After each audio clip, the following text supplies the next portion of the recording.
The advice and opinions expressed by the host of Autism Live and her guests are meant solely as suggestion and should not be in any way construed as child-specific advice. The Center for Autism and Related Disorders advises working with a board-certified behavior analyst who has experience with autism before starting any intensive behavioral intervention. Any choices you make in determining your child's treatment are completely at your own discretion.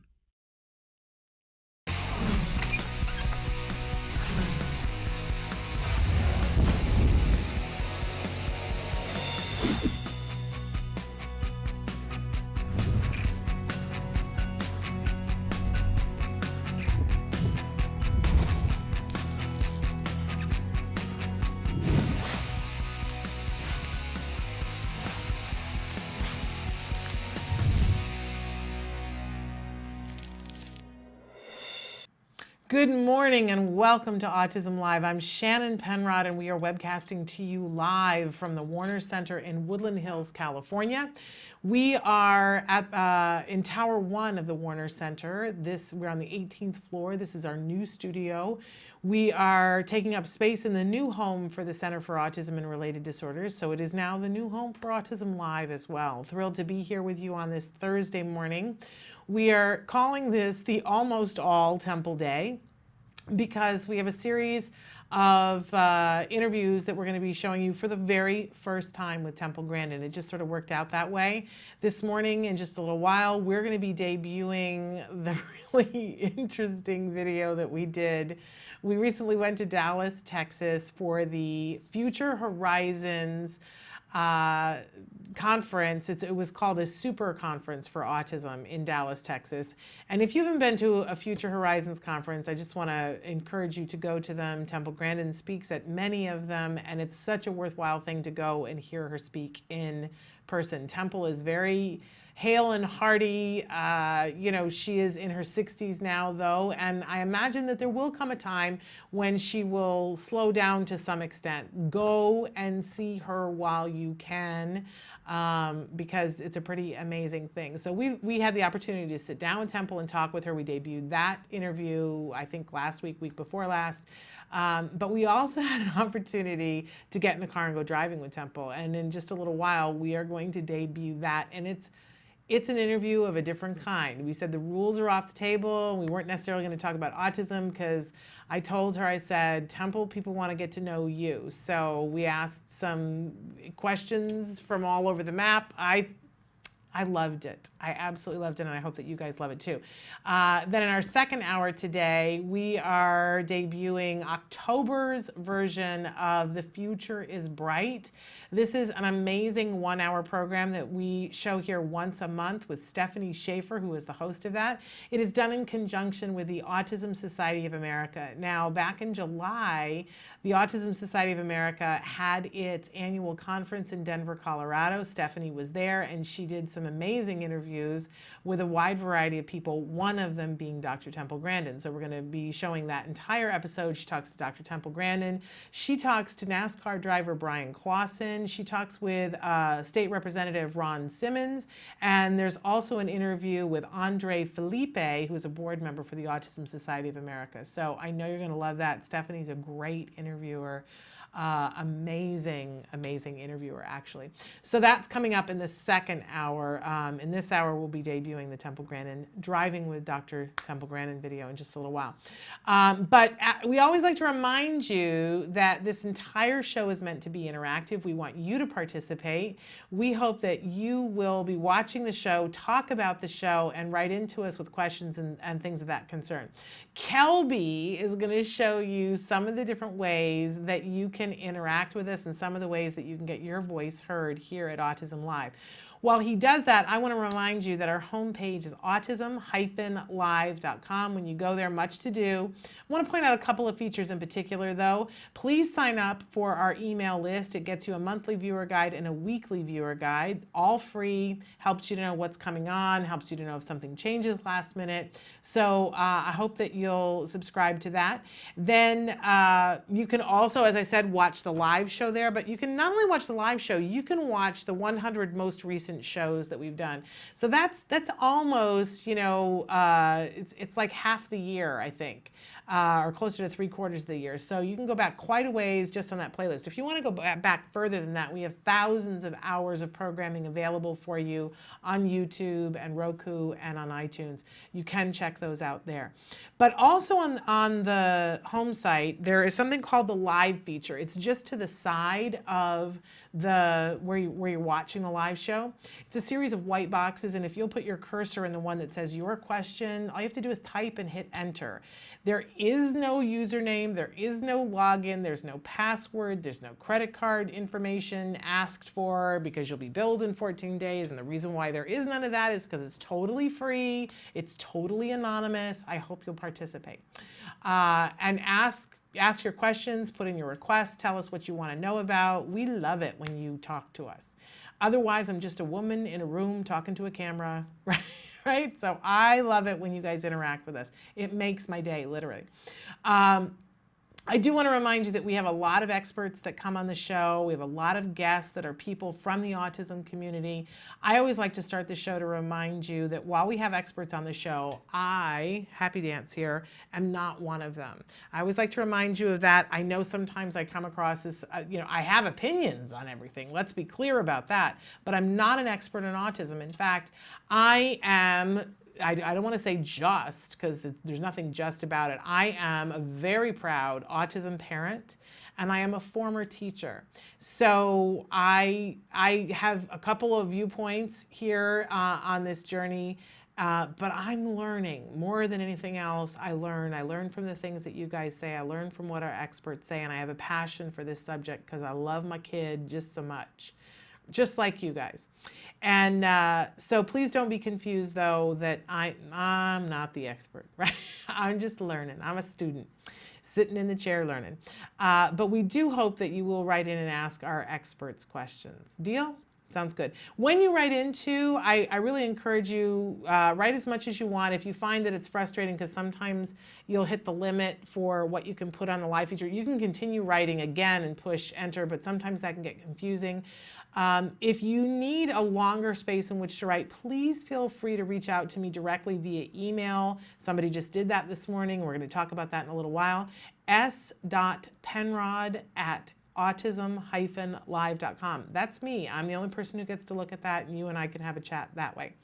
I also like it when on the live feature, if you are looking for help and resources, if you just give us an idea of, we certainly don't want your street address, right? But if the biggest city closest to you is Tulsa, Oklahoma, then please say so, because then I know, okay, we're talking about Oklahoma insurance laws, and we're talking about Oklahoma resources, right? Which is different than Connecticut law and Connecticut resources, and so on and so forth, right? That goes for everybody around the world. If you tell us what you're close to city-wise, that will help me to know where to look for resources for you, because there are resources and there's hope. Hope, hope, hope. It's our favorite four-letter word. Okay, we like to start off every morning here with something we fondly refer to as the jargon of the day. This is when we take on one word, one phrase, one acronym. We try to figure out what the actual definition is and frequently poke fun of that because it's so convoluted and not helpful. And then we give you a working definition that makes the experts break out into hives, but you got to start some way, right? And we try to put it in context of what does this mean to you? Why is this important? Who cares, right? And if you don't know why you care, then sometimes there's no point caring, right? All right. Today's jargon term is non-preferred activity.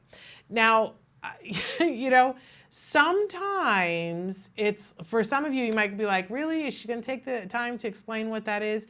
Yes, because I want to explain what the context is. So let's look at what our actual definition of a non-preferred activity.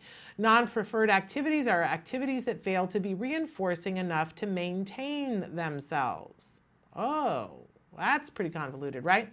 Let's look at our working definition. A non-preferred activity is anything an individual doesn't look forward to eagerly. If we were to look up the definition of a preferred activity, what we would find, what the widely accepted definition of a preferred activity is, something that you look forward to eagerly. And I put this in here, and I wanted to cover this specifically because so often we think a non-preferred activity is something that's horrible. We go to extremes. We're like, oh, well, a non-preferred activity is something, that's torturous. when in fact, sometimes a non-preferred activity is something that we're forced to do every day, but we just don't look forward to it, right? When we talk about a preferred activity, it's got to be something that we're looking forward to eagerly, that we wake up and we go, I want to do that, right? So if we look at a day in the life of anyone, we're going to see that I hope that there's at least one preferred activity in that day, something that people look forward to, right?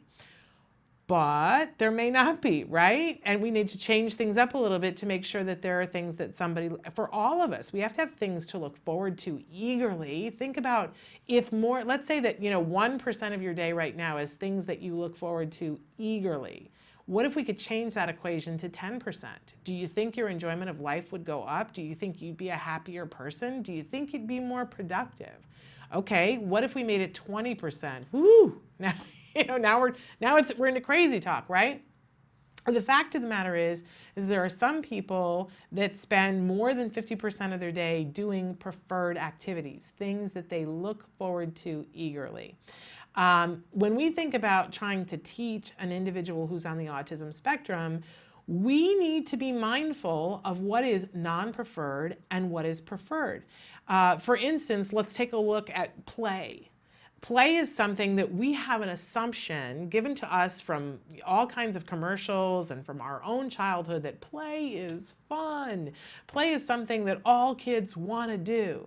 They absolutely love it, except it's not true. It just isn't true. There are some kids, especially kids on the autism spectrum, who think of play as boring. There are some kids who actually don't like it. Not that it's just like, but they don't like it. It feels like it's torture or work, okay? And, the example I always like to use is Angry Birds. There are a whole bunch of people a couple of years ago that, my husband and my son were on their phones playing Angry Birds, and everybody loved Angry Birds. I didn't like Angry Birds. I like playing games on my phone, but Angry Birds wasn't reinforcing to me. It felt like work. Oh my gosh, I got to find the way to kill that pig. I really didn't want to do it. It wasn't the thing that flipped my switch. It was a non-preferred activity for me. Was it torture? No, but it was work to me. And if I'm going to do work, I want to get a paycheck for it. Nobody was paying me to play Angry Birds. So, you know what I'm saying? But that brings us to our next point, that sometimes there are non-preferred activities that we want our kids to do. Sometimes there are non-preferred activities that we have to do. I do know people who go, ooh, taxes, I can't wait to sit down and do my taxes, but they are in the minority, right? But everybody else has to find a way to do it and hopefully not be miserable during it. So we really want to put it through the filter of what are the things that your child looks forward to eagerly? Maybe your kid loves to go to the playground, that's the exciting form of play for them. Maybe your child lives and breathes to play Minecraft. See, now I'm thinking of my child. So that's the preferred activity, and everything that they don't look forward to eagerly is a non-preferred activity. We're not letting them off the hook for those things. We just want to take the preferred activities and marry them to the non-preferred activities so that we accomplish two things. One, they get a paycheck for doing the non-preferred activity.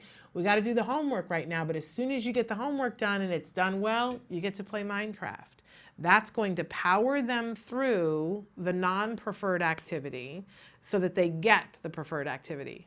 Premack principle, right? We covered that a couple of weeks ago. But also, if you do it mindfully and correct and often enough, and within the activity, you have the possibility of making the non-preferred activity become a preferred activity.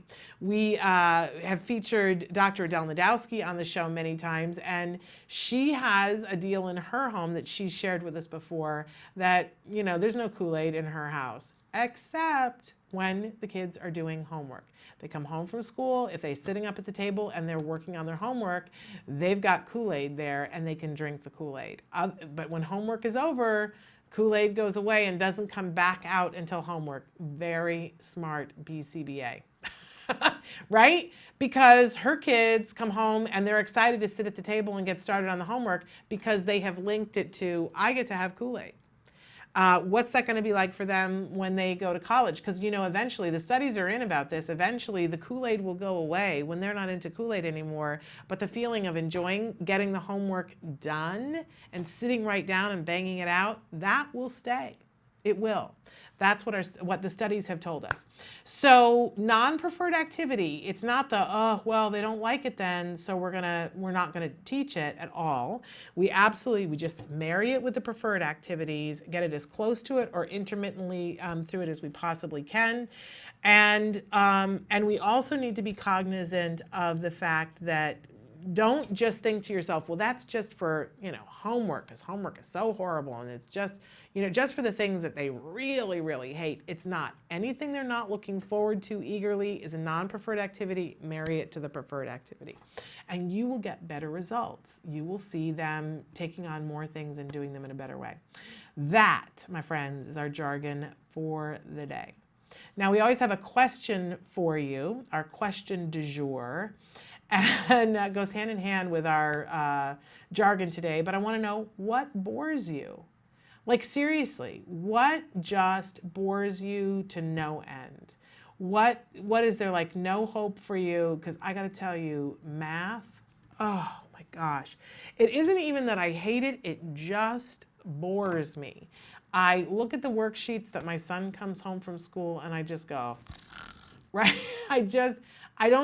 I don't even want to know about it. It's just boring to me. Because once we identify what bores you, we could marry it to a preferred activity if we care enough about it and see that it adds enough to our life. I have not yet become convinced that relearning 7th grade math is going to help my life more than getting my son a tutor or letting him just do it on his own. If we get to that point, I will alert the media. But I'm not at that point yet. I have not been convinced that it's worthwhile for me to do this. Probably because we haven't married it to a big enough, I guess if the only way my son was going to get more time with Temple Grandin was if I learned math, then maybe I would get excited about it. Marry it to a preferred activity. Okay, we always have a topic of the week, and our topic this week, ending today, is finding your niche. As you look at the guests that we have on the show today, ask yourself, okay, so what's their niche and how did they find it? How did that come about? Because in one of the interviews that we do with Temple Grandin in the car, she gives some insight into that. And it's one of the things that she expounds on frequently, how important it is to see what the kids are good at and then just shovel it at them. You don't know what's going to necessarily come out of it. I think so often we think we have to see what the end picture is.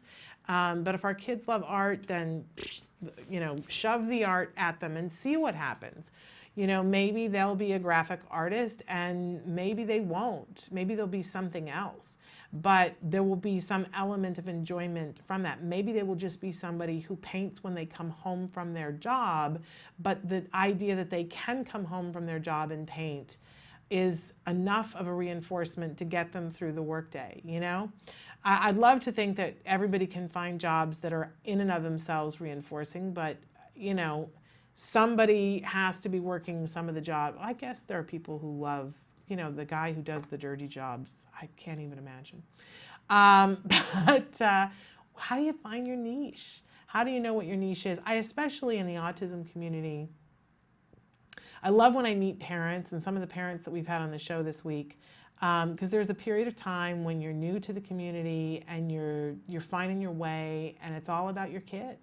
It's all about your kid. How am I going to help my kid? You rise to the occasion for your kid. But what a lot of autism parents find is that it brings something out in them that they hadn't focused on, that they didn't know, and they see what they're drawn towards. I'm thinking in particularly that I have a really good friend, a dear friend that I met when our sons were in preschool together, both of them on the autism spectrum, the same age. They couldn't be more different. They're night and day, but good friends with each other. And so, we would get the boys together for play dates, and we became friends too. And we're as different as our kids are, night and day. And what we are drawn to is as different as night and day. She became very interested in the biomedical side of things and what the chemistry part of autism is and how you can play with the chemistry part of it. That's what was really exciting to her, and she read all about it. And I was like, that bores me, that scares me, I don't want to know anything about that in the beginning, right? Then eventually I was like, well, I want to know some about it, but I don't want to fall down the rabbit hole with it, right? And I saw what happened behaviorally, and I was like, tell me more, I want to know more about why is that happening? Why does he do that? Why did she do that? Why do people do what they do? And so I became interested in that part of it. And we're still good friends, and we call each other to be our consultants for the other things. So when something's going on and it's medical, I'll call her and I go, okay, what do we do about this? And what does this do? And why is that? And da-da-da. And she, tells me, and she's brilliant. We've had her on the show before. I call her my biomedical mom. And when I first did a radio show, she was a weekly guest with us. I wish we had time for her to be a weekly guest here. But, she would weigh in on all these biomedical things. And then when she has a question that's more behavioral, she'll call me, and we, or if it's something about an IEP, I like to dig in. I like to talk about the IEP. I get excited about that. You'll see in a couple of minutes that there's a moment when something happens in the car and we get to see Temple be in that mode where she's like, oh yeah, I love that. Oh yeah, that's really exciting to me. And it was fascinating to me because I was like, okay, yeah, that doesn't interest me at all. But you talk about, looking at an IEP and figuring out how we get in there. Oh yeah, rolling up those sleeves. Okay, so finding your niche, super duper important. Okay, let's take a look at what some of the things that we're going to be doing during today's show. We are going to be showing our Driving with Dr. Temple Grandin video in just a few minutes. I'm very excited for you guys to see it. We have some amazing autism news coming up for you a little bit later on the hour. We are also going to be checking in on some of the questions that you guys have written in. And then in the second hour, it is time for The Future is Bright with Stephanie Schaefer. And again, her guest, Dr. Temple Grandin, and a whole host of other people, really fascinating guests that she features. I want to remind you guys, and I'm going to remind you again at the top of the hour, that on Monday, we are airing on Monday morning at 9 a.m. Pacific time, which means that it's noon New York time, and you can do the math in between, this month's edition of On the Spectrum with Matt Asner. And it's a little bit longer show. I believe it's like an hour and a half show because there was just so much stuff that there was no way to make it shorter than that. But Matt Asner chairs that show, hosts that, and got some great guests for you. Alex Plank, who is the founder of wrongplanet.net, is with him, and they have a wonderful discussion about employment and how Alex has found that in his life. He has another guest that calls into the show who is a gentleman who's on the autism spectrum, who talks very frankly about his experience of employment as a person on the autism spectrum and how it led him for a period of time into the porn industry. I guarantee you it will be a very interesting conversation for you. And then towards the end of the show, there is a panel discussion with Matt Asner, Alex Plank, Dina Kimmel, who is the founder of We Rock the Spectrum Gyms, amazing entrepreneur who is rewriting the rule book about hiring individuals who are on the autism spectrum, and she shares that. And then I'm on the panel as well with, because I do have an opinion from time to time. So anyway, I think it's a really great show. That's happening on Monday. And then on Wednesday, we have the Halloween show where Nancy Alspaugh Jackson and I are in our Halloween costumes. I know that you guys are going to enjoy that. That will debut on Wednesday. But we do not have any other shows except for On the Spectrum and the Halloween show on Wednesday. That's all we are doing next week so that we can give our fabulous Kelby Wood a break. This young man has been working with us for over a year, and we've worked him till he's just about dropped, and he needs to have some time to go and so we will be back on the air, except for those two shows. We'll be back on the air on November 4th with our very special guest, Byron Katie, author of the book Loving What Is. You guys are going to eat her up with a spoon. She is an inspirational leader. And if you've ever said in your head or out loud, I don't like how I feel, I'm mad, and I don't know how to get rid of it, because where is that course? Where is that book? I'm telling you where it is. It's Loving What Is with Byron Katie. So that's on November 4th. Set it on your calendars. You're going to want to write in and ask questions. Get her book, Loving What Is. Take a look at what some of the exercises are that she does, because it's such an opportunity. I'm thrilled that we're going to be talking with her. Very, very excited. So, lot going on, a lot, but we're starting with today, and it's time. Kelby, are we ready to show the Temple Grandin driving video? All right, we're just going to go right to it. Keep in mind that we had a plan. We were taking Temple Grandin to lunch, and then we were going to take her to the airport, and we took the time to map the route, and I practiced it because I can't walk and talk and chew gum at the same time. I just can't, right? And I didn't want to get us lost in Dallas, Texas, where I do not live. And then at the very last minute, we had a change of plans of where we were eating lunch, and it all went out the window. And I am not... I had no idea where I was or where we were going. So take a look. This is our video, Driving with Dr. Temple Grandin. I got to do the U-turn around the thing? Okay.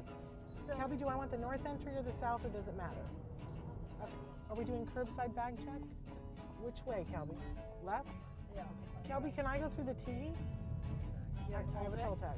Yeah, you go through the T. Okay.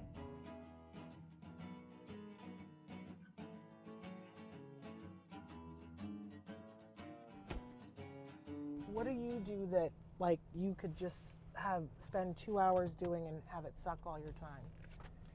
Oh, I like to look up interesting research articles on animal behavior. Found a really interesting European papers on how wolves are different than dogs that I read last week that were very, very interesting. Very cool. Because I've always talked about a brain can be more social emotional or a brain can be more cognitive. Yeah. And the wolf turns out to be more cognitive, and we've bred the dog to be more social emotional. How fascinating is that? Very, very interesting. The wolves were very good at watching another wolf solve a problem. We were talking a little bit about television before, and I cannot believe that what you said to me, what you like to watch on television. Star Trek. I was a Star Trek fan when I was a teenager. I liked the Star Trek Next Generation. I was watching that when I was working on my PhD in the 80s. And so Total Star Trek fan. What's your favorite series, and what's your favorite character, and what's your favorite Mr. episode? Spock was my favorite character. Love it. And what's favorite episode? This guy is going to hate me. There's a lot of good. My favorite Star Trek movie was the one with the whales. Yes. Yep, I really liked that Star Trek movie. And so sad that we lost Leonard Nimoy this year. Yeah. So I didn't know that you like to watch television. Do you like to go to the movies too? Oh yes, I went and saw Gravity. There's certain movies that have to be seen in a theater, like Gravity and Avatar. Yes. I went to see Inside Out in the theater. I really liked that movie. What did you think of that? I liked it. I think about how the emotions interact. I gotta be honest, I had said after that I thought that it was going to be a great tool for people to show kids on the autism spectrum about perspective taking. Yeah. About what it's like in other people's heads. Well, no, it's more like how the emotions inside your own head sort of conflict with each other. Yeah, absolutely. So I love The Wizard of Oz, and I love the idea of the ruby slippers. She had the way back home. She just didn't know she had it. Yeah. You see, and I think that's a metaphor for a lot of things. A lot of people have the ruby slippers, but they don't know they have them. They don't know they got the key that can open up the door to a lot of really great stuff. So what would you say was your ruby slipper? Well, I had, when some opportunities came up, like when I designed those dip vats, that was a major breakthrough for my business. And when the head of the feed yard came up to me and asked me if I'd do it, I said, give me 3 weeks. You know, a lot of people would have been too scared to walk through the door. Now, this was pre-internet, and I knew it would take me 3 weeks to get some of the information I needed, especially on concrete reinforcement, to design the dip vats. But you did it. I did it. I was on the phone the next day to the USDA to get the drawings on the concrete reinforcement. Wow. So I want to journey back to childhood for just a second and talk about friends, because a lot of times people ask about friends. Who was your best friend? When I was in elementary school, one of my best friends was a girl named Eleanor. And she was the first girl in elementary school to get to take wood shop instead of cooking. And I was the second girl in our school to get to take wood shop. So we like to make stuff. It's all about making stuff. And I had good friends in high school. Even though I got bullied and teased, I got friends who shared interests. Riding horses together, doing electronics together, doing model rockets together, doing stuff together with other students. So you found, like your mom says about, you found your tribe. Yeah, and you've got to get them in doing things with other people. And you did a lot of theater, and did you sing as a kid? Yeah, I did. One of the problems I was singing is I couldn't synchronize my rhythm with somebody else's rhythm. Do you still have a hard time doing that? I still have a hard time doing that. Because we were going to ask you if you wanted to sing something in the car with us. Well, I think maybe we'll skip that. Weird question. But the one question people always ask us is they want to know if you've ever been in love. No, never have. And you don't feel like you're missing anything. I've seen so much turmoil in so many marriages that I haven't really seen a situation that would be a good model. And yet you gave me really good marriage advice. Because I'm a good problem solver. You have to take the problem and cut it down. And in engineering, you have to find the root cause of a problem. What do you think is your secret to your success as a teacher? Well, presenting things really clearly. Yeah. That's really important. Making things interesting. Yeah. I think it's also important that it's something in a class that a student can take home and use. I teach a class in cattle behavior and handling, and I've got a lot of students that are pre-vet. They're going to go in the dog and cat. Probably won't be handling any cattle. But I said, you want to design this corral system because it's visual problem solving. You have to figure out how to do it. It's not a cookbook. And then I have my internet project where they can pick out anything in animal behavior, and I make them dig into a narrow subject that I have to approve, because I want them digging into Google Scholar and PubMed, Science Direct, and the other databases. They got to learn how to find stuff online, and I'm finding about 2/3 of the students are not very good at that. How about this? Make Magazine. This is the kind of thing that a lot of kids on the spectrum need to be doing. The cool stuff in here. Really interesting. Make Magazine is going to love that you Make did that. Magazine. That's a wonderful magazine. And I'm okay. Yes, and they're resurrecting old satellites from mission control and an abandoned McDonald's. That's the kind of stuff I really like. These are the kind of magazines we need to get into school. Make Magazine, Business Week, Science, Nature, Wired. We got to show kids out there. There's all kinds of super interesting stuff out there.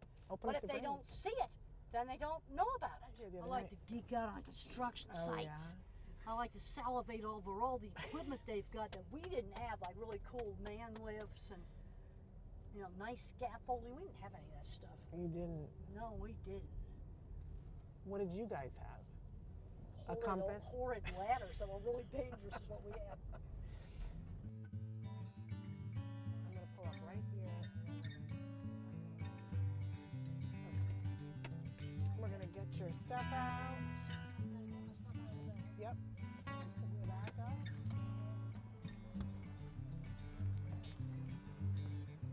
Oh. We have to get the mic back from you too. Oh, you took it off already. You're good. That's attached to mine.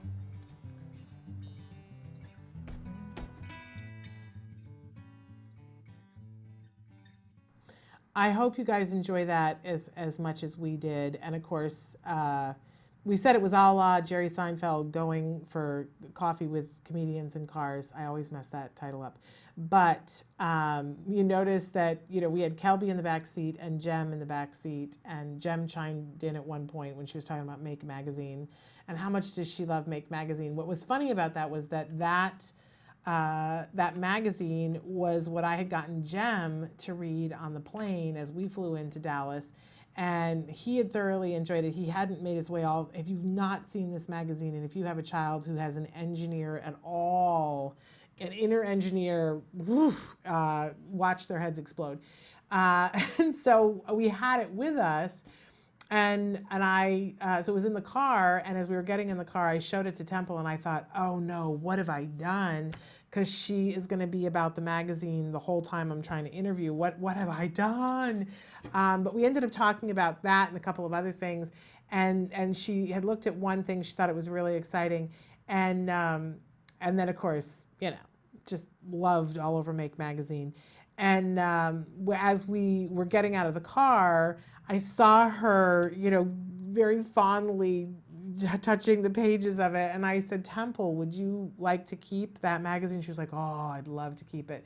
So we sent her off with that. And I promised my son that I would get him another one. That particular magazine was no longer on the newsstands. So, what are you going to do?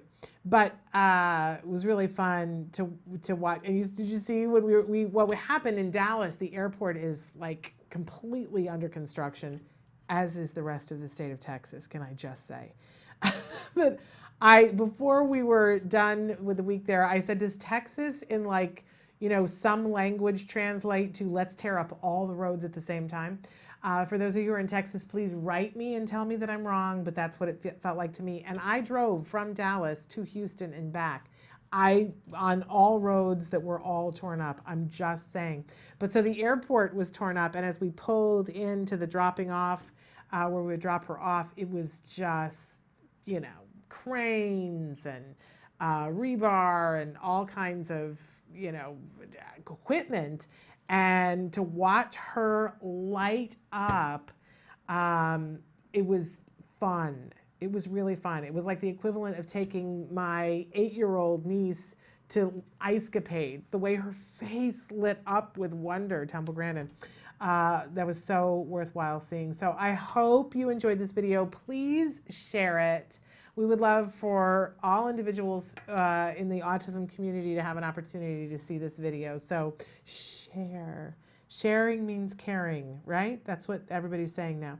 So, okay, it's time for autism news and some really, if you were watching television at all yesterday or saw anything on the internet, you had to have seen the announcement that Sesame Street has introduced its very first character who is officially on the autism spectrum. Meet Julia. Isn't she lovely? I love that they chose a girl. Our girls in our community could use that, right? And I love that this is all part of a bigger thing. They're calling it Sesame Street and Autism. And the subtitle is See Amazing in All Children. Well, isn't that a positive way to approach this and begin this? They apparently have been working with parents and teachers and practitioners and individuals who are on the autism spectrum for quite a while to develop a character and to have a full understanding of how they can showcase for Julia some of the things that she has going on in a positive way and to inspire awareness and empathy. That I love that their take on it is that, Julia's fabulous. It's just that she has a different way of looking at some things and a different way of expressing herself with some things. So we just want to say kudos to Sesame Street. Apparently there are already videos available with Julia. There is an app that includes Julia, and there are some plushie toys coming. I think just in time for the holiday season. There she is, Miss Julia. I think we're going to have to get one to be here with us in the studio. Very, very excited. Can't wait to see Miss Julia and Elmo interact. I kind of want to see Miss Julia and the Grouch interact too, but we'll see. So, again, kudos to Sesame Street. Absolutely wonderful. All right, we're going to take a short break, and then we're going to come back and cover some of the questions that you guys have been sending in on the live feature and one that was emailed to me this morning because it's IP, and I love to dig in and talk about how do we get what we want at that all-important IEP meeting. So stick with us.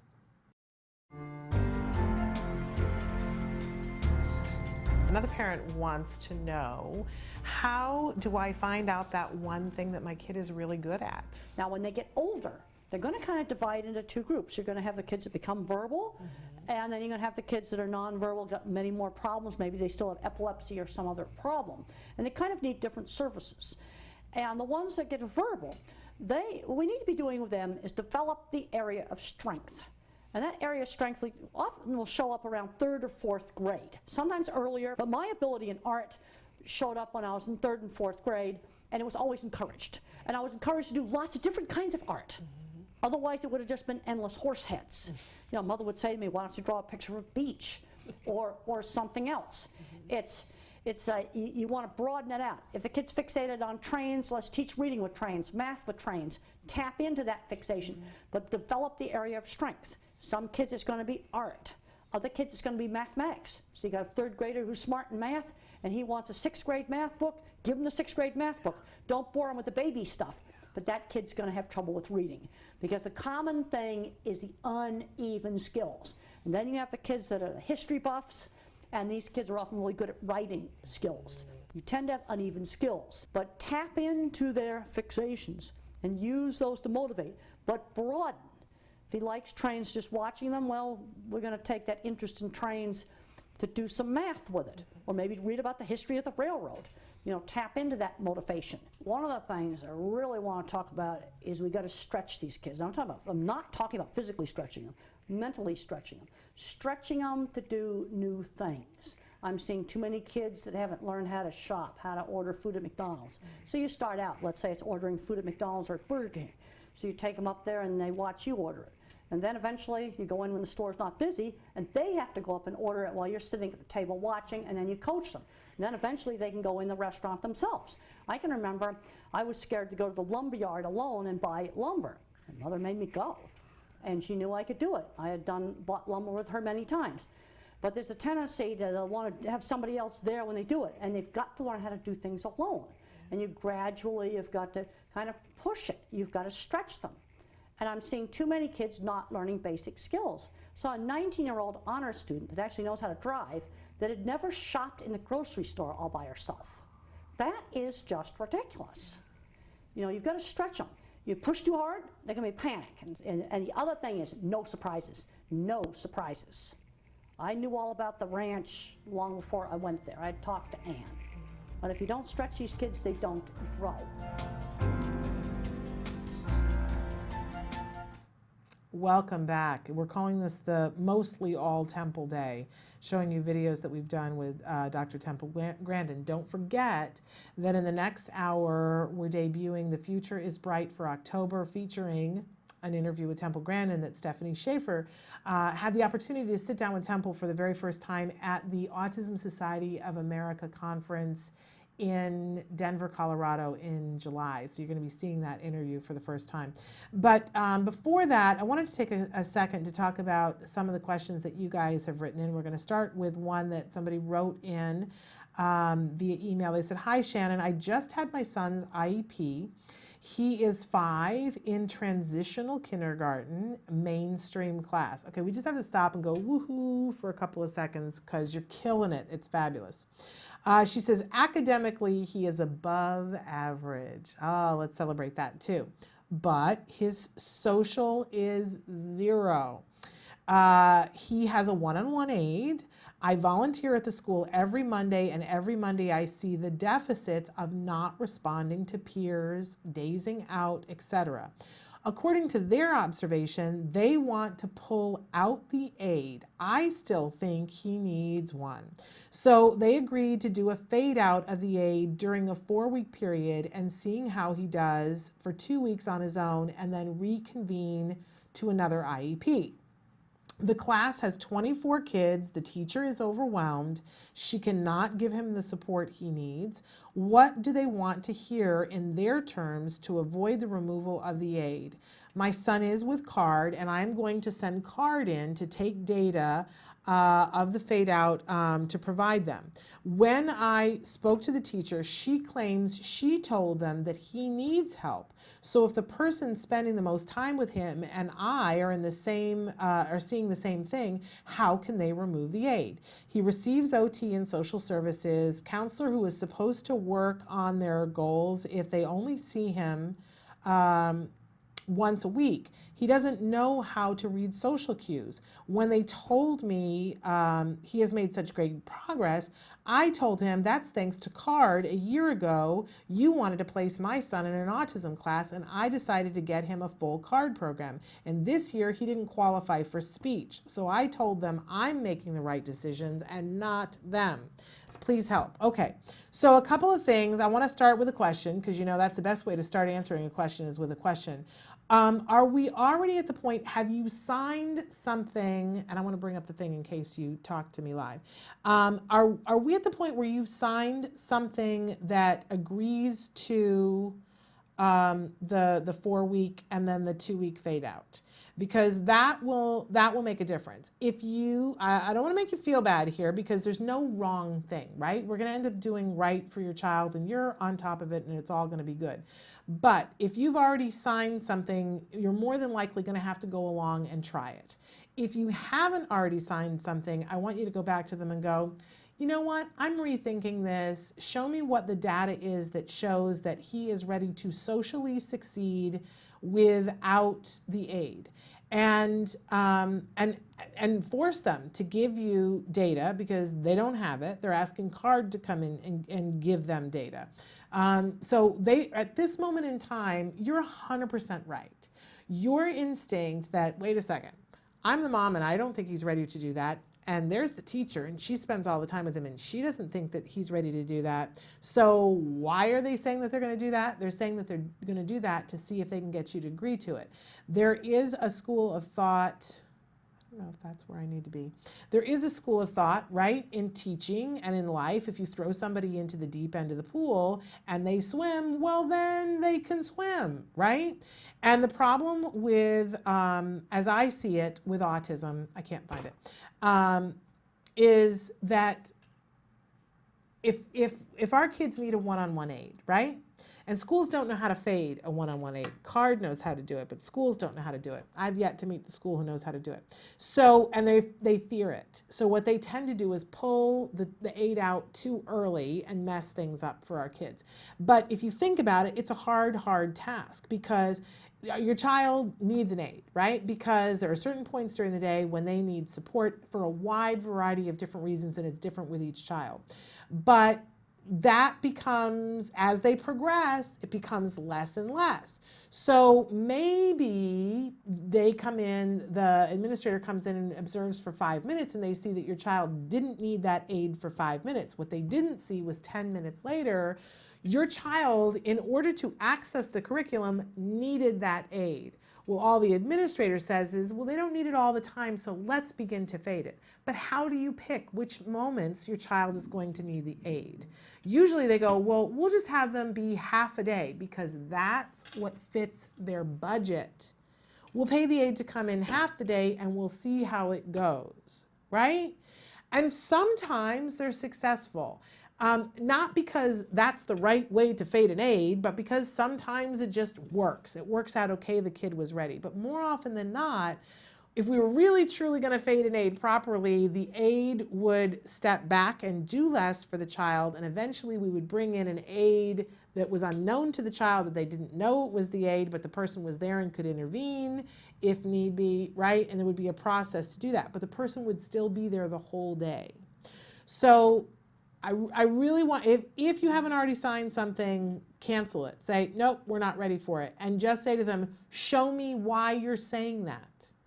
And come at them. Well, I think what really needs to happen in this IEP is that you need to write in social goals. And by the way, this is for anybody that's listening. If your child's social game is not at 100% and they are on the autism spectrum, at the very next opportunity that you can, whether it's that you have an IEP coming up or you ask them to schedule an IEP, have your ducks in a row and come up with 2, 3, or 4 social goals for your child. Go in and say, I really feel like we need to add these into the IEP. They're probably going to say, well, we need to do some assessments, whatever machinations. But while you're doing that, you can't change the aid, right? And they might come back and say, well, we want to tweak these goals, we want to do whatever. They might say to you, well, those are social goals and we don't put social goals into an IEP. I'm sorry, what? Let's back up.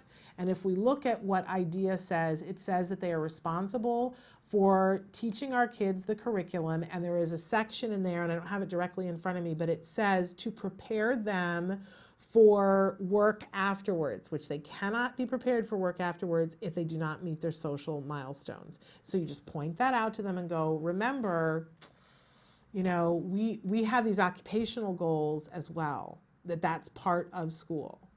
And that's how you get the social goals written in there. Now, once you have a goal written into the IEP, because it's written in IEP language, it gets assigned to someone that they are responsible for taking the data and seeing if there is progress being made on this. When you get this written into the IEP, you just want to make sure that they assign anyone other than the classroom teacher, right?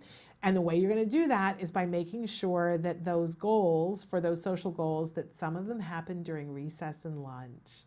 Because the teacher's not going to be there and they're not going to pay the teacher to be there. Whoopsie, going to have the aid.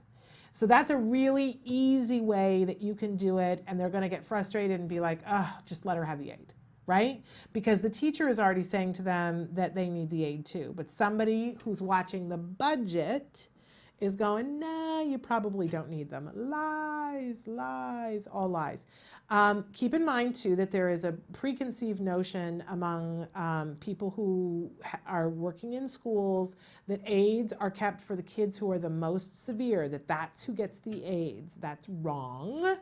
That sometimes our kids that are really brilliant, if they're given an aid to help them with certain things, they get to fly.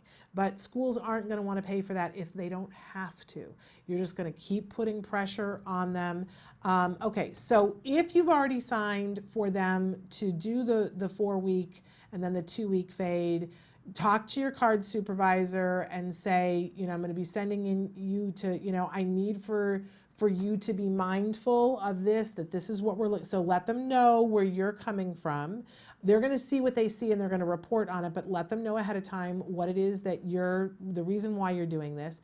And then you're going to have to see what comes back. It's possible that your child's going to do okay, but you are going to have to be on it and making sure that you've got somebody on your side to report when the child doesn't do well.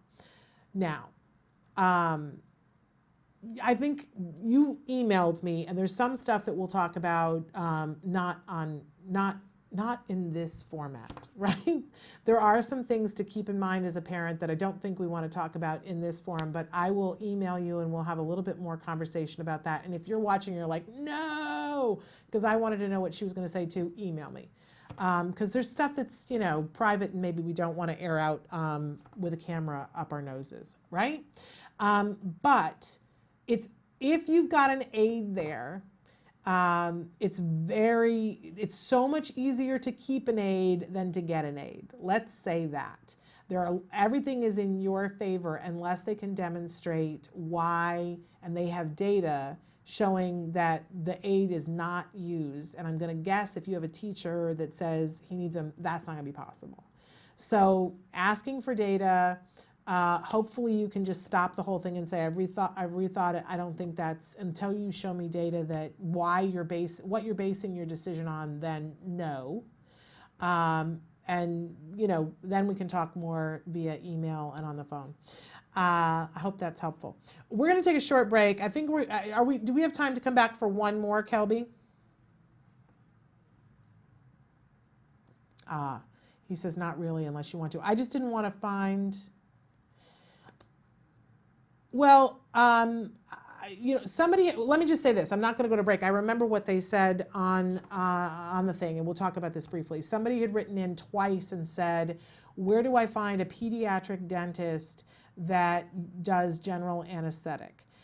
Because you were told that your child needs to have general anesthetic. Couple of things.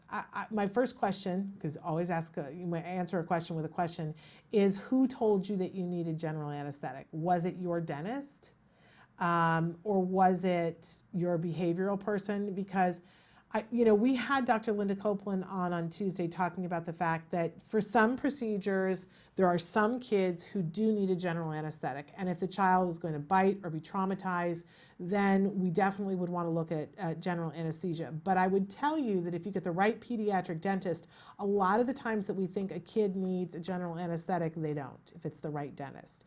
There are dentists that, you know, I can think of one dentist that I took my son to, and he has a little screen where they play, you know, Cars, the Cars movie, and puts it, so my son sat there and watched Cars and didn't even know the guy was working on his teeth.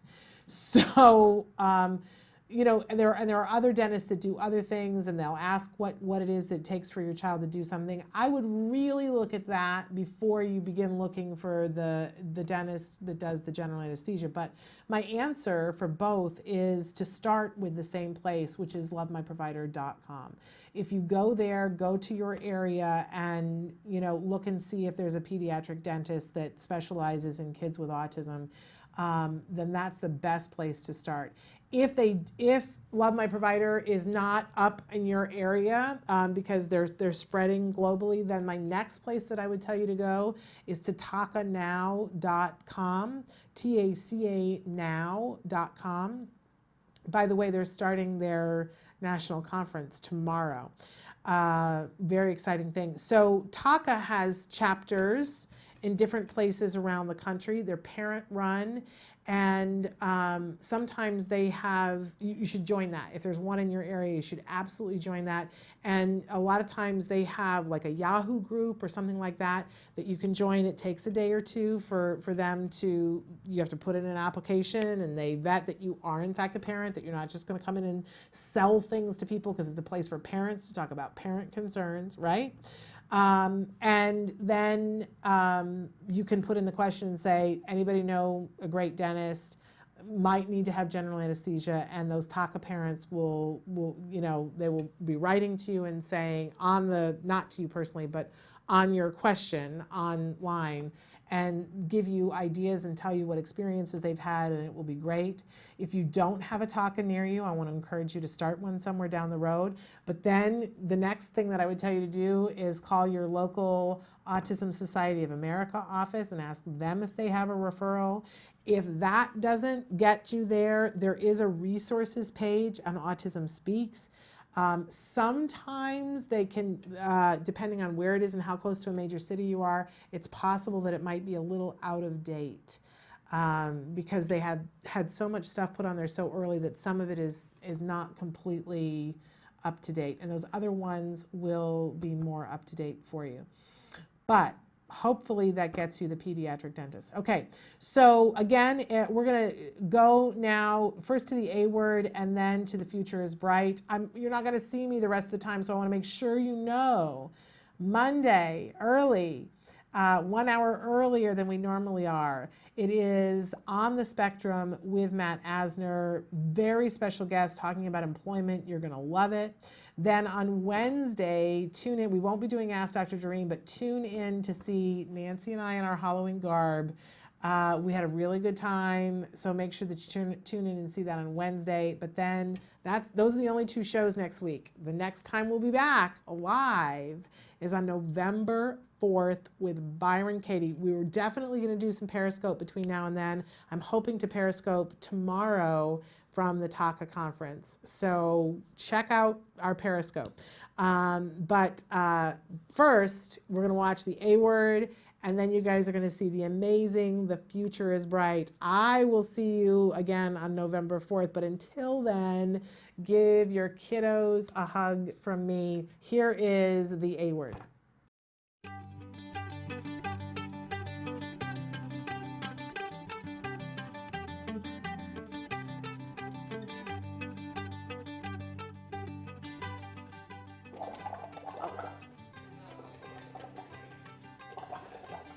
My name is Jack Riley.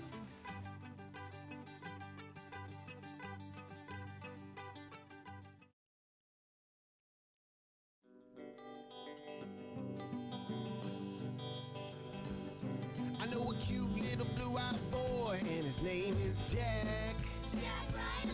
He got a big, warm, blue-eyed soul that makes your heart beat fast. Exciting. I say Jack is my buddy. Jack is my buddy. Everybody around is so down with Jack. So Jack Riley, how old are you? 6. Are you in first grade?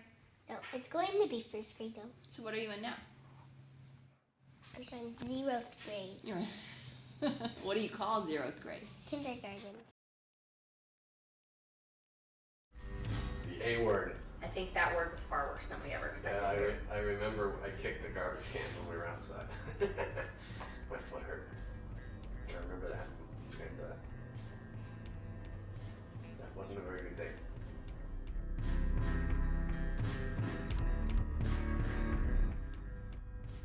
Say, yeah, there we go. Good job.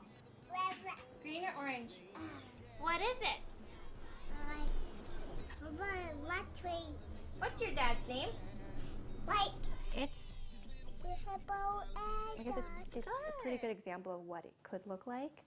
I mean, there's struggles for all kids, but the fact that they were, Cheryl and Mike were so great, you know, taking in our parent training and utilizing the tools that we gave them and being on board with us and being consistent.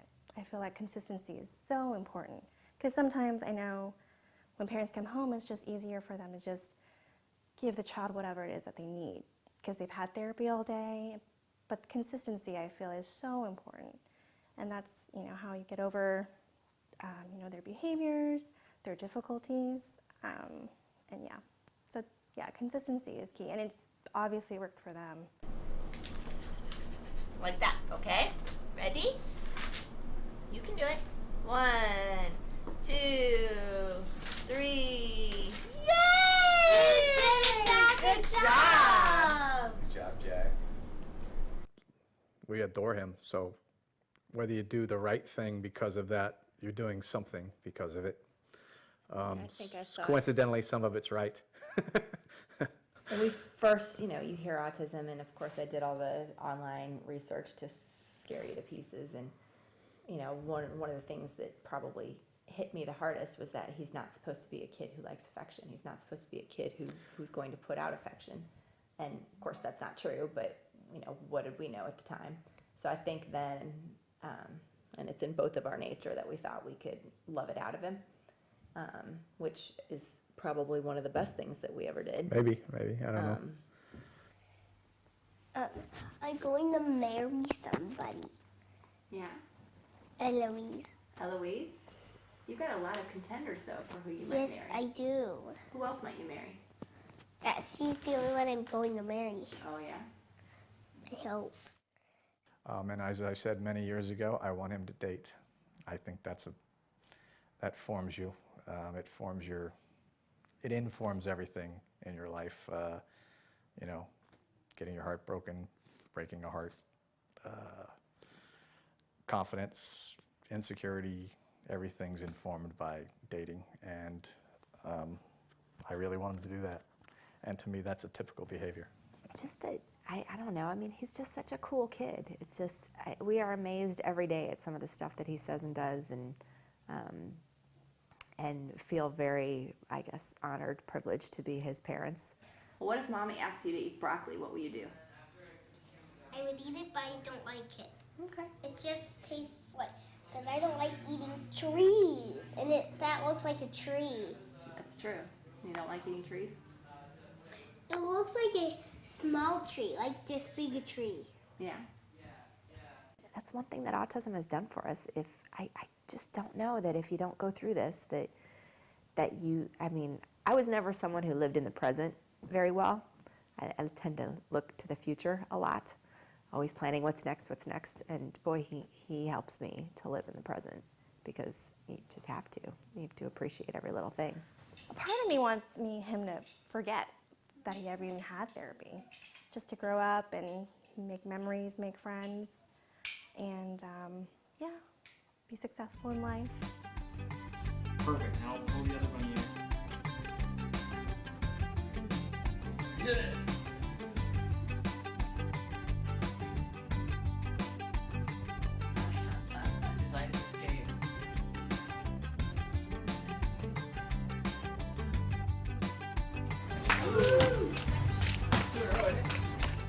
It's not a death sentence. A lot of joy and growth, and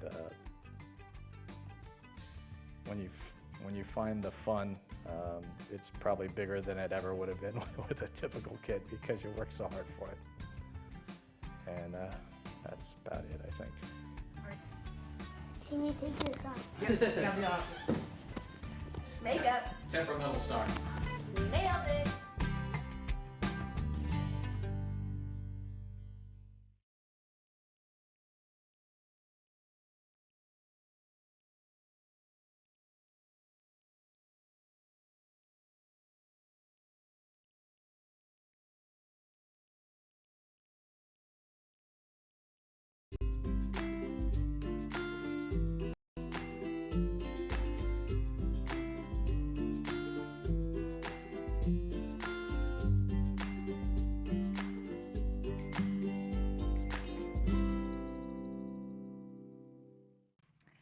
Hi, we're back with The Future is Bright. And in July of this year, the 8th through the 11th, we had the great pleasure of attending the 46th Annual Autism Society's National Conference.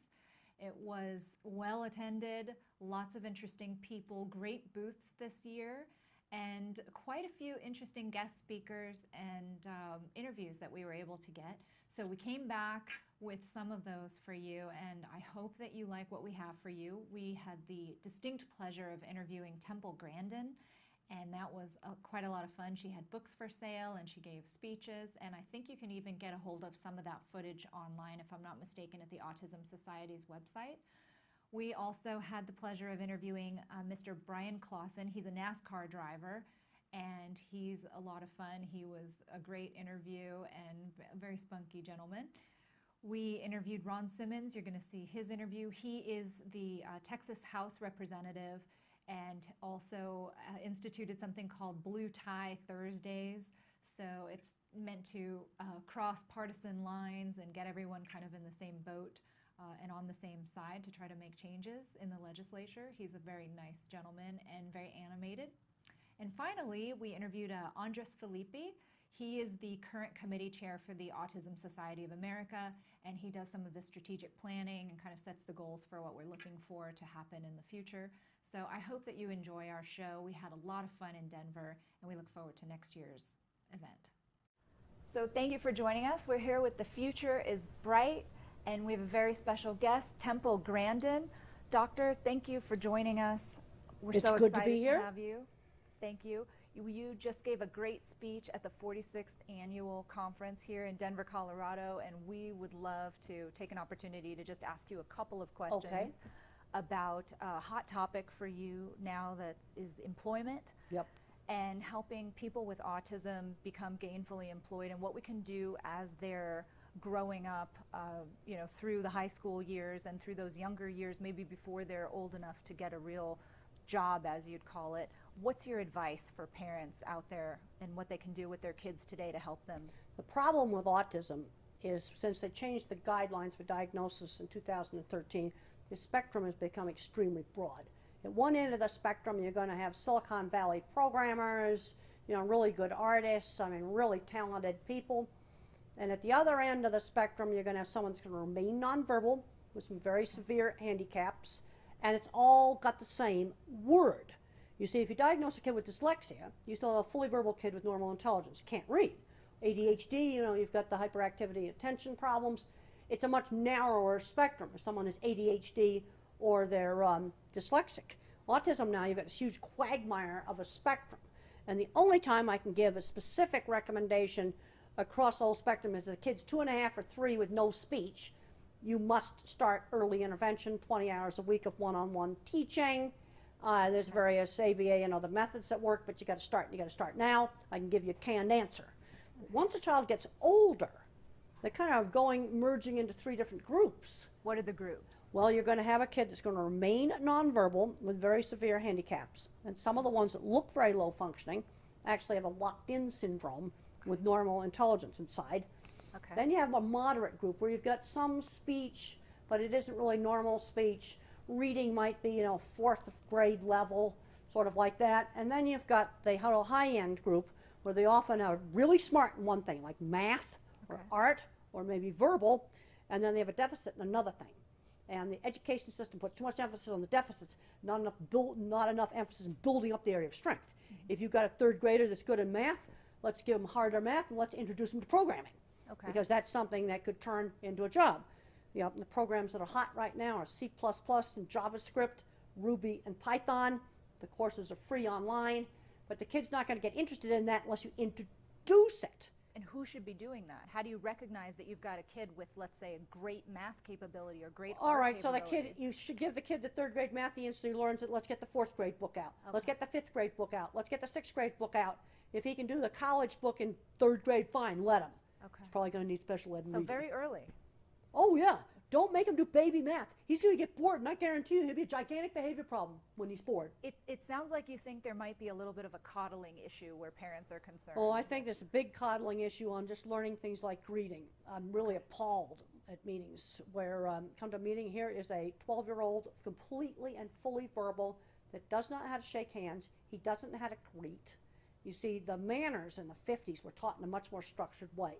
And teachable moments were used. Like if I picked up my potatoes with my hand, and I'm not French fries, but mashed potatoes with my hand, Mother would say, use the fork. She didn't scream no. She'd say, use the fork. That's a teachable moment. Healthy alternative. And I was at a very fancy dinner one time at a college, and there was a 12-year-old kid there, fully verbal, and he started to eat the food with his hands. And I just said, this is a fancy dinner. You're not eating like that in front of me. You use the utensils. And he did. So it's I just just calling him gave the out. instruction. But you give the instruction. I didn't yell at him. You give the instruction. But there's a tendency to overprotect. I'm seeing too many fully verbal kids who don't know how to shop. Sure.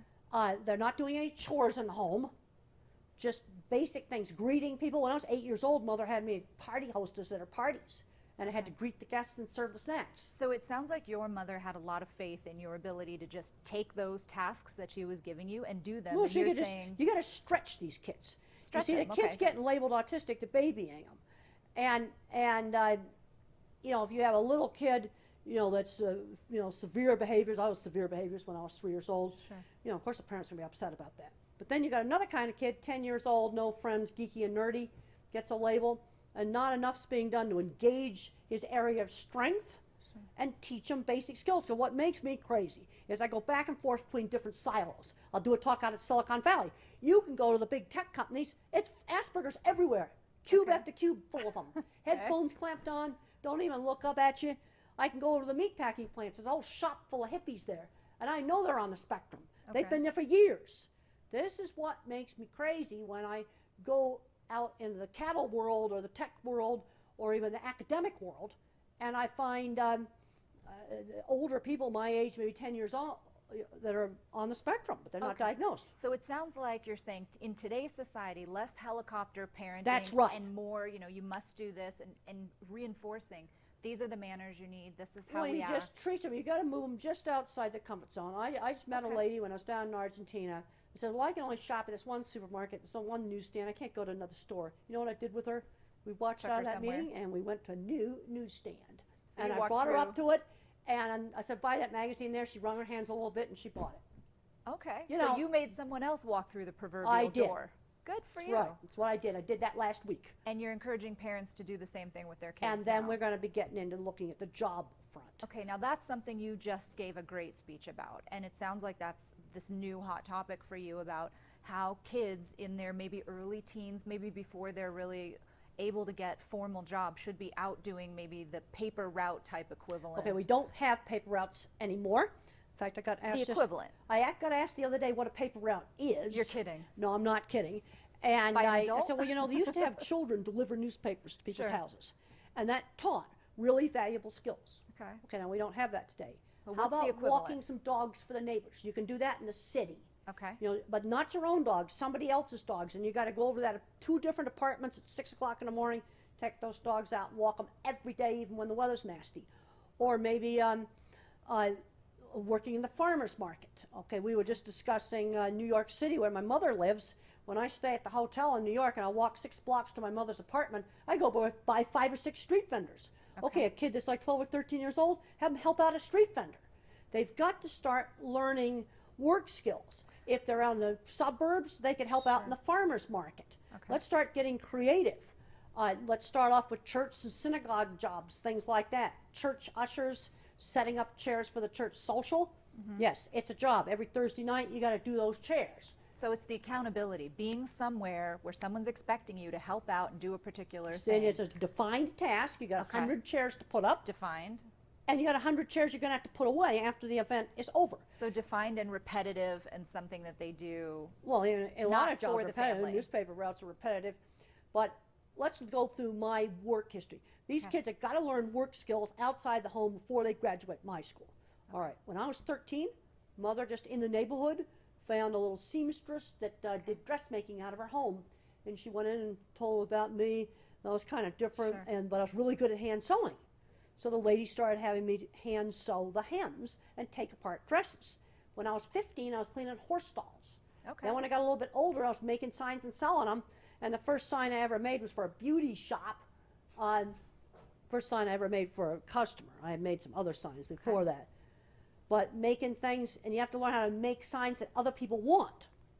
And then even when I was getting my master's, I was making signs. So the carnival. And then my aunt's ranch. At my aunt's ranch, there was some work stuff. I had to take guests out on trail rides, and I had to do some, she had guests there. I had to wait on tables there, too. You were accountable. You were given various tasks, and you were accountable. It sounds like that you're endorsing that we have our kids go out there when they're younger and do these, smaller jobs for people in the neighborhood or small business owners and learn those skills before they get to a Okay, now job some related states age. you can work in safe retail at 14. Okay, a lot of other states at 16. Well, let's say you got a friend 2 blocks away, like a little tax accounting office. Sure. They can put the kid to work in there. Perfect. Cash economy. Something. They've got to learn work skills. And just look at the things they're maybe it's a little coffee stand that's in the neighborhood, and the kid, when he's 12, can go help out with that. And he's expected there at certain hours every week. It's a job. Okay. And so that's the importance of it all, is just They to have get got them out to there. learn how to work. And when I was 14, I got kicked out of school for fighting and throwing a book. Went to a very expensive boarding school. Spent 3 years of that time running up a horse barn and cleaning horse stalls. And what Mr. Patey, the headmaster, realized, I was learning job skills. That was super important. And then when I finally got interested in science and studying, I kind of did a year of high school in a year. Okay. But I had been working in the horse barn. I had learned that the responsibility. Every afternoon, you got to clean every stall, put them in and out, feed them. So it's responsibility. Have our That's parents right. allow their kids to get out there and just not be afraid to do it before They they got get. to get out. Okay. And the Project Search research has shown very clearly that working in a real job a whole year before they graduate from high school is very, very important for keeping employment after they graduate. Okay, so along those same lines, now you've got a group of kids in today's society who have gotten out there and, let's say, worked at these little carts or local small businesses informally while they're younger, and they get older and they're able to get into the workforce. They need to get there. You got to get to your job. So you have to be able to drive if you can, if you're capable of driving. Talk to us about your stance on driving. Well, driving was essential for me. I would have never been able to go into the cattle industry without driving. There's a scene in the movie where I get kicked out of Scottsdale Feed Yard. I was driving. It was beautiful. If I hadn't have been driving, I wouldn't have gone to Scottsdale Feed Yard to get kicked out of it. And so how did I learn to drive? How? On my aunt's ranch. We were 3 miles to go up to the mailbox and 3 miles back. And she started having me drive up to the mailbox on a dirt road. Well, over the whole summer, that was 6 miles a day, 6 days a week, I put 200 miles on that truck driving just on this dirt road. Just to pick up the mail. Just to pick up the mail. That's what we had to do. That's the way it was on the ranch. The mailbox was 3 miles away. So that was 200 miles of driving. That's a tank of gas. And I hadn't been near any serious traffic at that point. I think what you need to be doing is burning up a tank of gas in a totally safe place. Country dirt roads, giant big deserted parking lots, or open, dry, flat fields.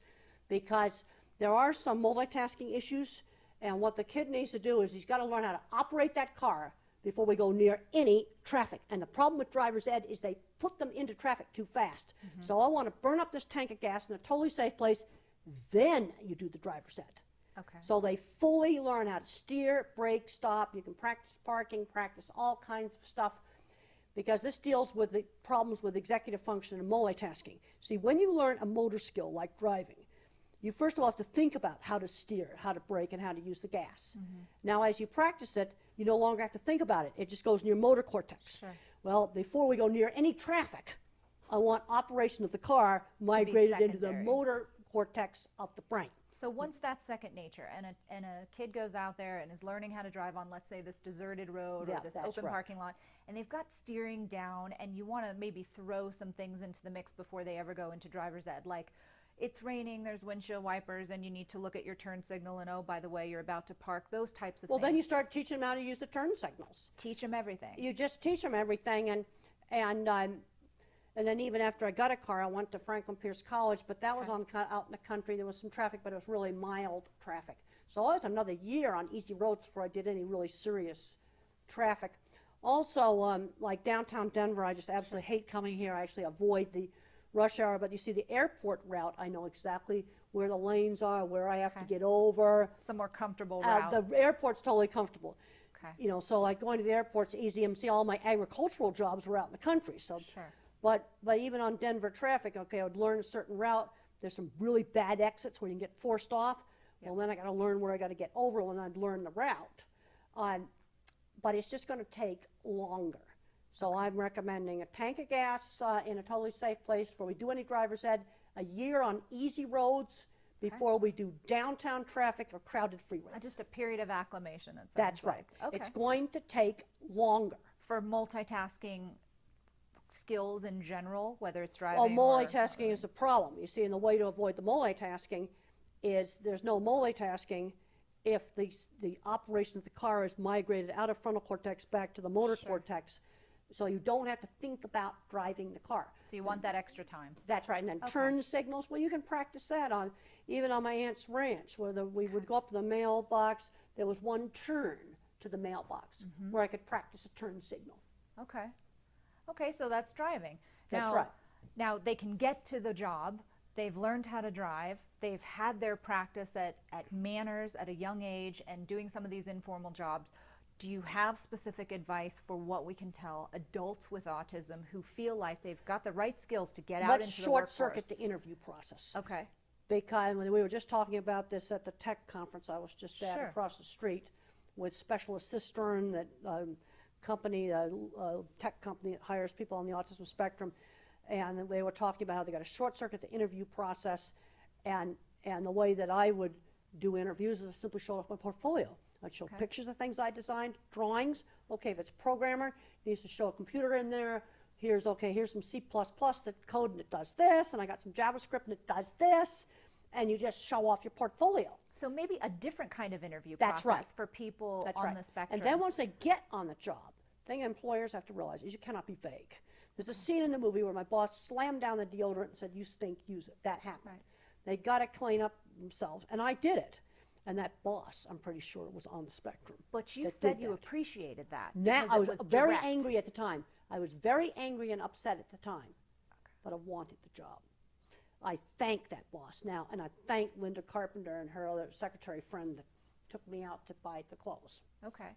So are there things that you would recommend to employers that they can do to be more receptive to people with autism? A lot of people on the spectrum are going to need a quiet place to work. You know, Okay. some of these restrooms have these horrible Dyson blade Sure. air hand dryers. Now, if my office cube was next to it, I wouldn't be able to work. I wouldn't either. I've got to get away from that. And quiet place to work. Also, clearly define the tasks.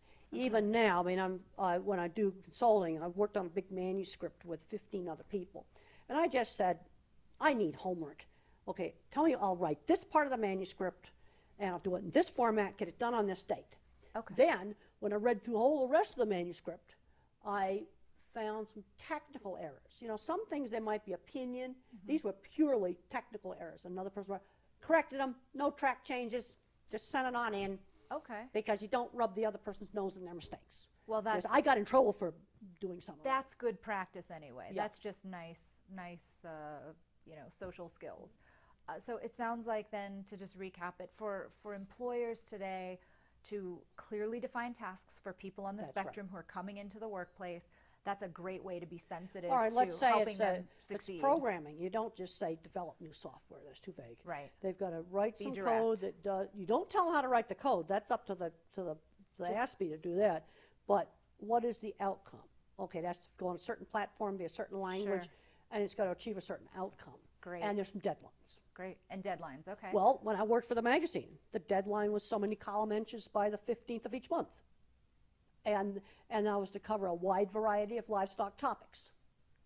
Well, I think that that's great advice for employers out there, because it's been a big question, and I know we're out of time. We have to wrap up, but it's been great to talk to you about just the employment issue in general. My advice to employers as an attorney would be, give them a quiet place. Give them the well-defined There's one other tasks. issue I want to talk about, and that's the What's that? video game addictions. I'm seeing way too many kids where moms are coming to me and says, he's 21, I can't get him out of the basement, and he's 18, I can't get him out of the bedroom.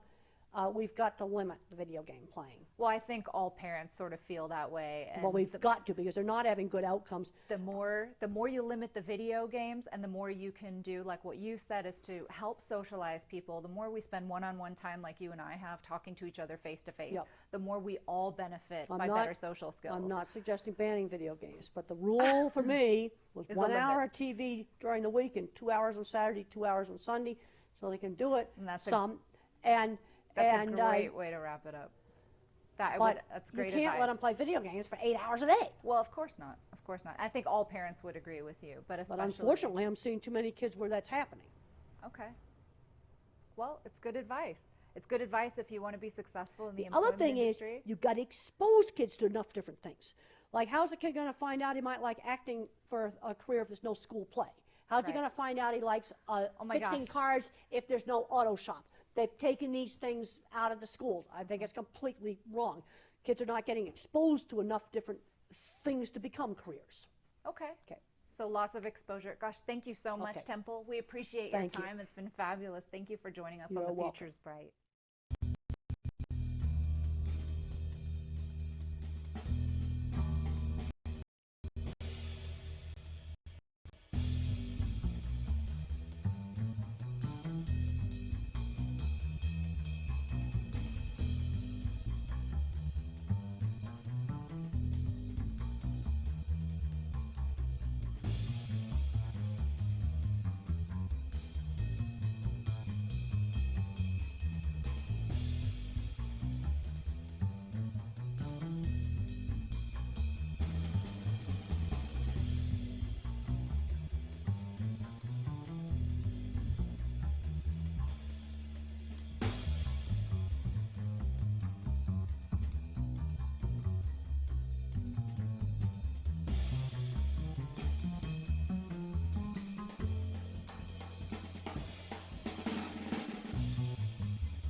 Welcome back to The Future is Bright. We're joined today by a very special guest, Brian Clausen, who won the Golden Driller Trophy in 2014 for some short track racing.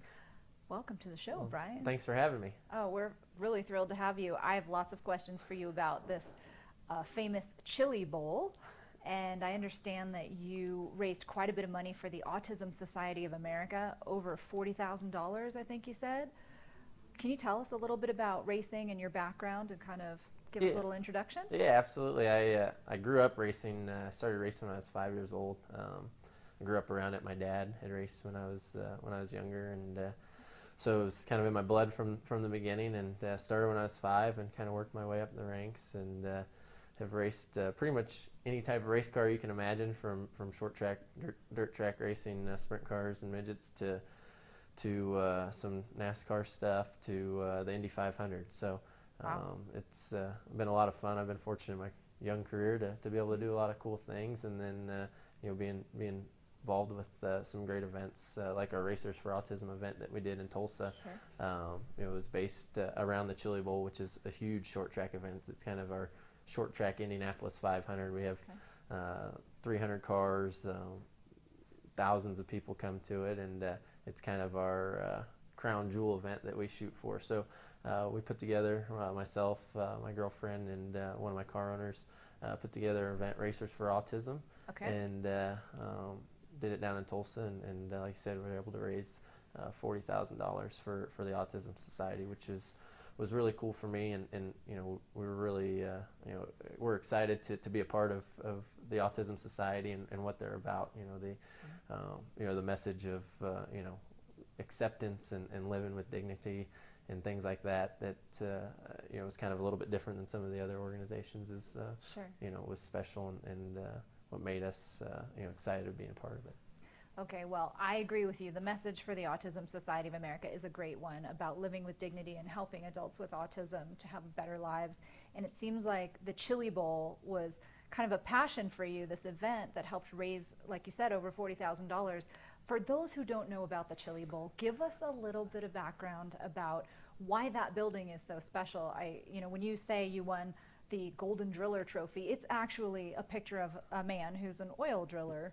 And I want you to tell us about this freestanding building and the fact that 50,000 people go to this event. Tell us a little bit about that. Yeah, it's an event like no other. It's held in Tulsa, Oklahoma, of all places, kind of the middle of the country, in the dead of winter. And what is special about this place is it's all done indoors. It's held in the largest freestanding building in the country, the Tulsa Expo Center. They actually, before they decided to turn it, well, it's not a racetrack all the time, but before they had the idea of turning it into a racetrack, they used it for working on oil riggers and things like that. So huge building. They actually fit a 5-mile track, about 20 to 25,000 seats of temporary stands, and a couple hundred rigs and 300 race cars in this building. So it's a site like none other, and it's a really cool event. It's a week long in January. I think this year it's January 11th through the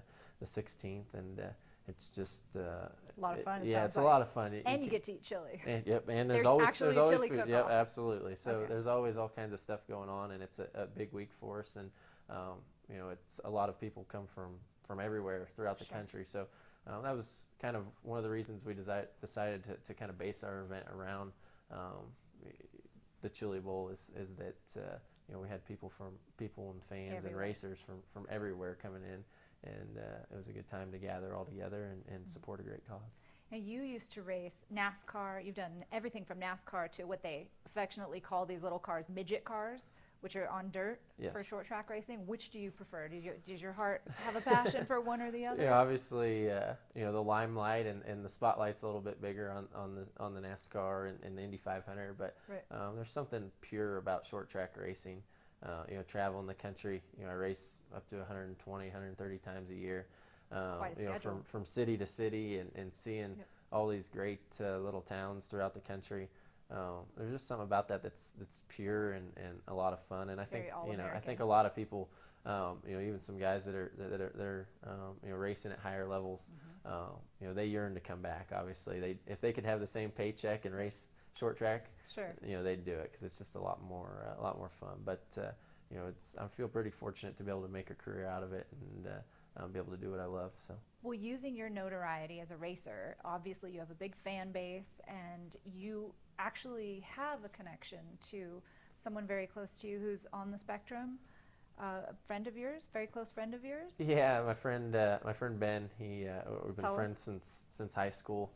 He's on the spectrum, and he's been a big part of my life. Not only obviously through school and that, but after that, he's my biggest fan, my number one fan. We spend a lot of time together, and he's taught me so much. I think I learned as much from him as he learns from me, and it's been a really cool relationship. And there's nobody more honest with me than Ben. And we all need that. Exactly. That friend who's going to be brutally honest. Exactly. It's a unique relationship, but one that's been a bright spot for me. Was your close relationship with Ben what initially was the, you know, the reason for you becoming involved with the Autism Society of America and maybe taking that next step toward really, you know, fundraising and spreading the word? Absolutely. You know, when Ben and I first met, I didn't even really know what autism was, and still, you know, to this day, after, you know, years, I'm still learning and you know, get to sit in on different things and learn about the spectrum and about autism, and obviously, you know, throughout the years, I've learned a lot about you know, through Ben and our relationship. But you know, every day something new, and it's been a lot of fun and very rewarding. But you know, certainly, obviously being in a point in my life where you know, I can reach a lot of people. You know, autism is something that's touched my life, and you know, if I can spread that message and you know, help you know, bring awareness and that, and you know, make it kind of more on the forefront of people's minds. You know, that's what we wanted to do. Absolutely. So a quick question. I think, were here when we interviewed Dr. Grandin, and she talked about parents sort of coddling kids these days and the need to really push them. You have the unique perspective of being someone's best friend and not having that a different close connection, but not having, you know, the parent sort of helicopter parent guidance that goes on.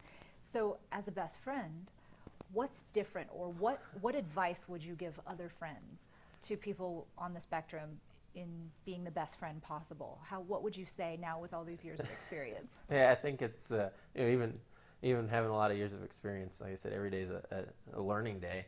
Okay. But you know, there's, you know, obviously two things I think. One is patience, and two is you know, continuing to push them.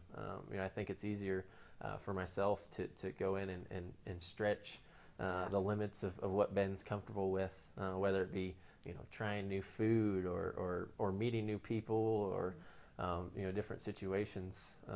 You know, you learn kind of the boundaries and you know, situations that he's uncomfortable with, and you try to help him through those, because he's as smart as I am, probably smarter, or any of us. It's just, you know, learning to deal through the icebreakers. That seems to be the kind of you know, the hardest part, is getting through the icebreaker. Once you get through that, you know, he's just one of the guys, or you know, just same as you and I, and you see that a lot. You know, we go through our relationship, and you know, there's obviously good days and bad days, but you know, for the most part, you know, I don't even think of him as being autistic anymore, because we've become so comfortable with one another that relationship is easy. You know, obviously as we get into bigger social settings, you know, he goes to a lot of races with me. He was with me at Indianapolis for the 500. He was, you know, goes to the Chili Bowl every year with me. You know, that presents some challenges and different things, but you learn to work through them and continue to push them, because you know, they are, you know, they do have it inside of them. Absolutely. It's just trying to draw it out. Well, I have a couple of more questions from this best friend perspective for you, but we'll be right back. We have to take just a quick break, and we'll return with Brian Clausen and ask him a little bit more about his special perspective on best friends.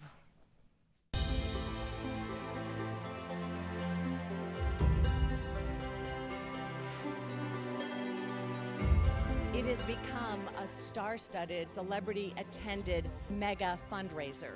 And it should, because autism is increasing so dramatically. We need more moments like this. It's kind of like going to the Oscars, and I get to host all of these unbelievably generous people to show their support for children with autism that cannot access or afford treatment. To be in a position where I could contribute to a cause like this is the least I could do.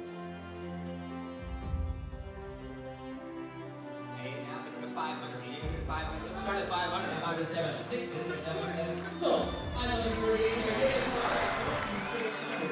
I first want to thank everybody for coming out and really helping this Denims and Diamonds fundraiser, because autism has affected so many people, and the work that they've been doing is just off the charts and just wonderful.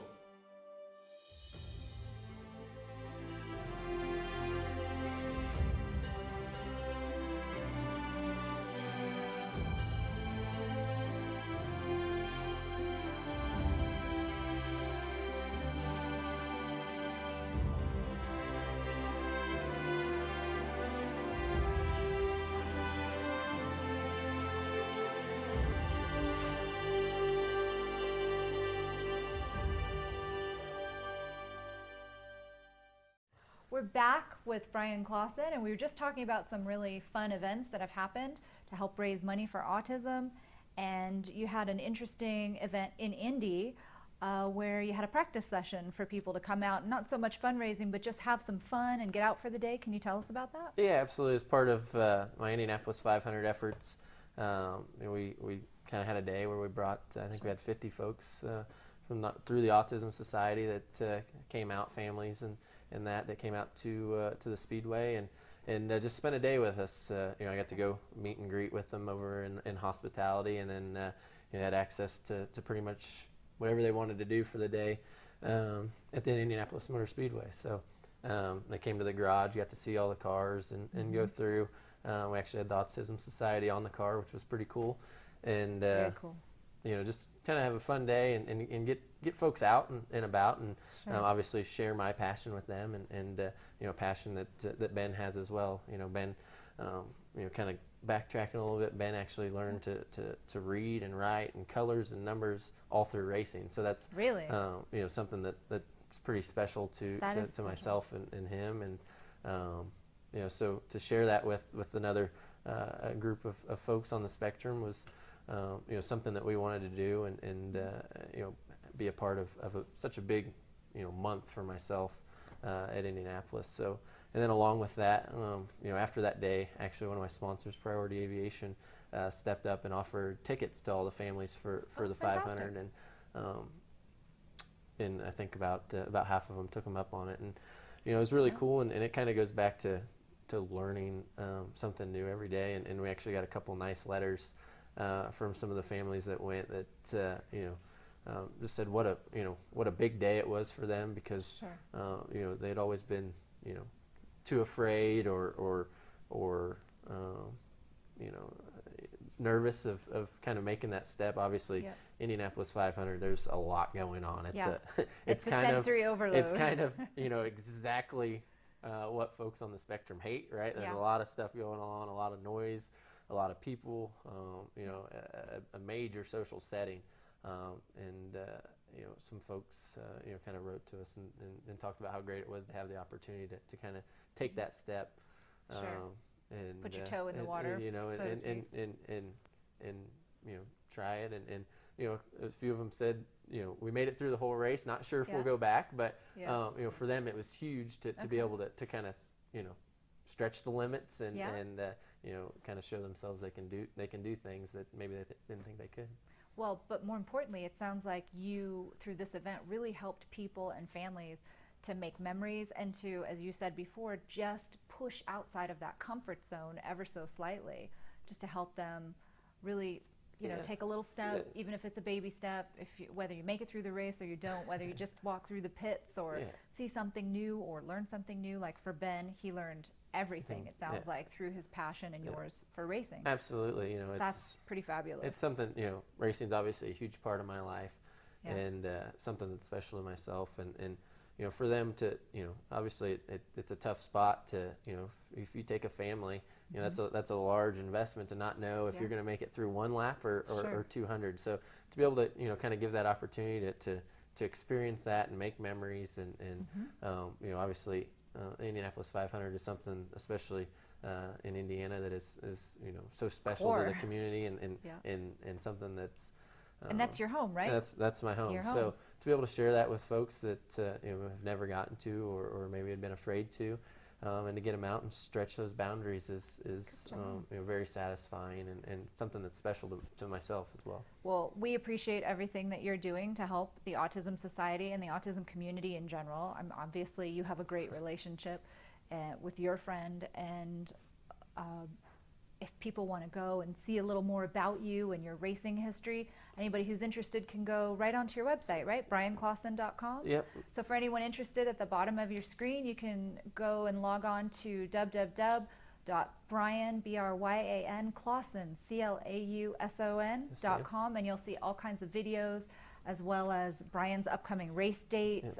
You have a favorite one. Yeah, coming we got up, a right? we got a big one coming up in August. The Knoxville Nationals. It's kind of our outdoor chili bowl. It's our big race of the summer. Dirty, fun, and exactly. It's a messy. week long, just a whole lot of fun. Good. In Knoxville, Iowa, of all places. Fantastic. So, but there's like you said, you can log on the website. We got videos, photos, kind of a little bit more information, and then a full schedule. Because it would take us forever if I listed all 100 of them for you right now. Well, if you're racing 120 races per year, nobody's going to ask you for the memory test of remembering everywhere you're going to be. But we can say that proudly, it sounds like you're doing Racers for Autism again, which has a date set of January 11, 2016. Yes. And that'll take place again at the Tulsa Expo Center? It'll be Kane's Ballroom in Tulsa. Okay. It's right downtown Tulsa near the Expo Center. So anyone interested can sign up now or go to your website and try we'll to find a link? Yeah, we'll have a link on the website to the actual Racers for Autism site where we can sell tickets, and we'll have a lot of the items up there. So that we gather. Away. Yeah, it always sneaks up on you, and it's we're looking forward to. Obviously, year one was great, but we're working on things to be bigger and better. So it's a great event. We'll have entertainment, live auctions, silent auctions, dinner, drinks, all kinds of stuff going on. All the things no one likes. Exactly, exactly. It's a lot about having fun. There's a lot of other big name racers at the Chili Bowl that we had out at the party last year that were involved. So it's a great time for everybody to kind of come out, have a great night, and support something that we all have a connection to. There's really no way for me to follow that up. I think that's all there really is to say. Come out, race, have some fun. They can see you at some of the upcoming races. And again, go to brianclawson.com to see all kinds of great information and some of Brian's racing videos that are posted there. And we'll see any of you folks who are interested at the Racers for Autism, January 11, 2016 in Tulsa. Yes, thanks for joining us, Brian. It was a pleasure having you on the show. Really appreciate it. Yes, ma'am. Thanks for having me. We'll be right back with more of The Future is Bright. The Institute for Behavioral Training provides courses in applied behavior analysis for the treatment of autism. Access IBT e-learning videos on the move and learn at your own pace.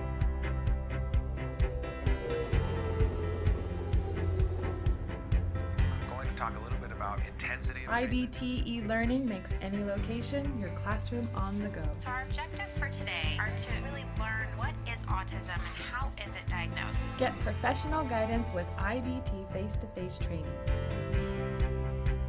IBT face-to-face training courses prepare you to effectively implement ABA-based interventions. Choose between small group and one-to-one instruction. Earn BCBA supervision hours via one-to-one video conferencing. So I had a chance to review your BIP today. You know what? It looked really good. You did a good job with it. IBT continuing education courses. Earn credit through webinars, conferences, article reviews, and e-learning videos. You can learn more at ibehavioraltraining.com. IBT, 360 degrees of ABA training. Welcome to The Future is Bright. This is our August episode, and we have a very special guest. We're shooting live at the 46th Annual National Conference here in Denver, Colorado. I'm with Ron Simmons, state legislator of Texas, and Ron has some great information about the new legislation that's been recently passed in Texas and some great new projects he and his wife are working on, along with their son Daniel. So let's welcome you to the show, Ron. Thank you so much for joining us. It's great to be here. I am, we just got out of legislative session in Texas. Our session is 140 days straight. So from January until just the early part of June, it is every day, all day. And Texas is unique, and it's a citizens legislature. So you don't really make any money doing it. Mm-hmm. So it's not a job that you make money from. It's something that we all leave our families and our careers. We go to Austin for 140 days every other year to take care of the business of the 15th largest economy in the world. So it's really pretty fascinating. That's serious business. It is serious. And that's a big job. Business. That's almost like you're editing a movie. Yeah, or something. We have 27 million people in Texas. Yep. I represent about 200,000 of those people, as we have 150 state representatives, each representing somewhere around 200,000 people. Now, you were, this past session, you were a freshman Actually, this is legislator, my right? second session. So This is your second yeah, session. so I was a sophomore. I've got past my freshman stuff. So But I understand, a rumor has it, that as a freshman legislator, you implemented something called Purple Tie Thursday. that, you know, that's interesting that you say that. Yeah, one of the things that I noticed, now I'm a conservative. I'm a Ronald Reagan conservative. Sure. I can say that because when I was 20 years old, I voted my first presidential election in 1980. And that was Ronald Reagan. So that really shaped the way I looked at the political world and the opportunity of America and what have you. And so what I realized in following President Reagan and others, okay, on both sides of the political aisle, is that really the only way you advance things for the better of America or the better of Texas, if you figure out how to work together. You could have different opinions on certain policies, but you gotta, how can we get together? So what I did is red usually denotes Republicans, blue usually denotes Democrats. Sure. So when you put red and blue together, that makes purple. Okay. And so I implemented something as a freshman called Purple Thursdays. And it's a little bit slow to get started, but my colleagues in my freshman class jumped in with me, and we would wear a purple tie, or the ladies would wear a purple dress or a purple scarf on Thursdays. And the idea was to show that while we can differ on certain policies, we can come together as people for the betterment of Texas. By the end of that session, the entire legislature was observing Purple Thursday. Really? It's So really pretty cool. bipartisan efforts, Bipartisan hopefully efforts. more than just on Thursdays. Yes, that's right. Okay. Just reminded us on Thursday. Okay. That's right. And do you still carry that out? I still do, yeah. I Good. still do. Some people do, some people don't, but I still do to remind people. And it got some national attention because it was something that was pretty unique. So now, while you've been in this past session, you implemented, it seems like quite a few pieces of very positive legislation for the autism community.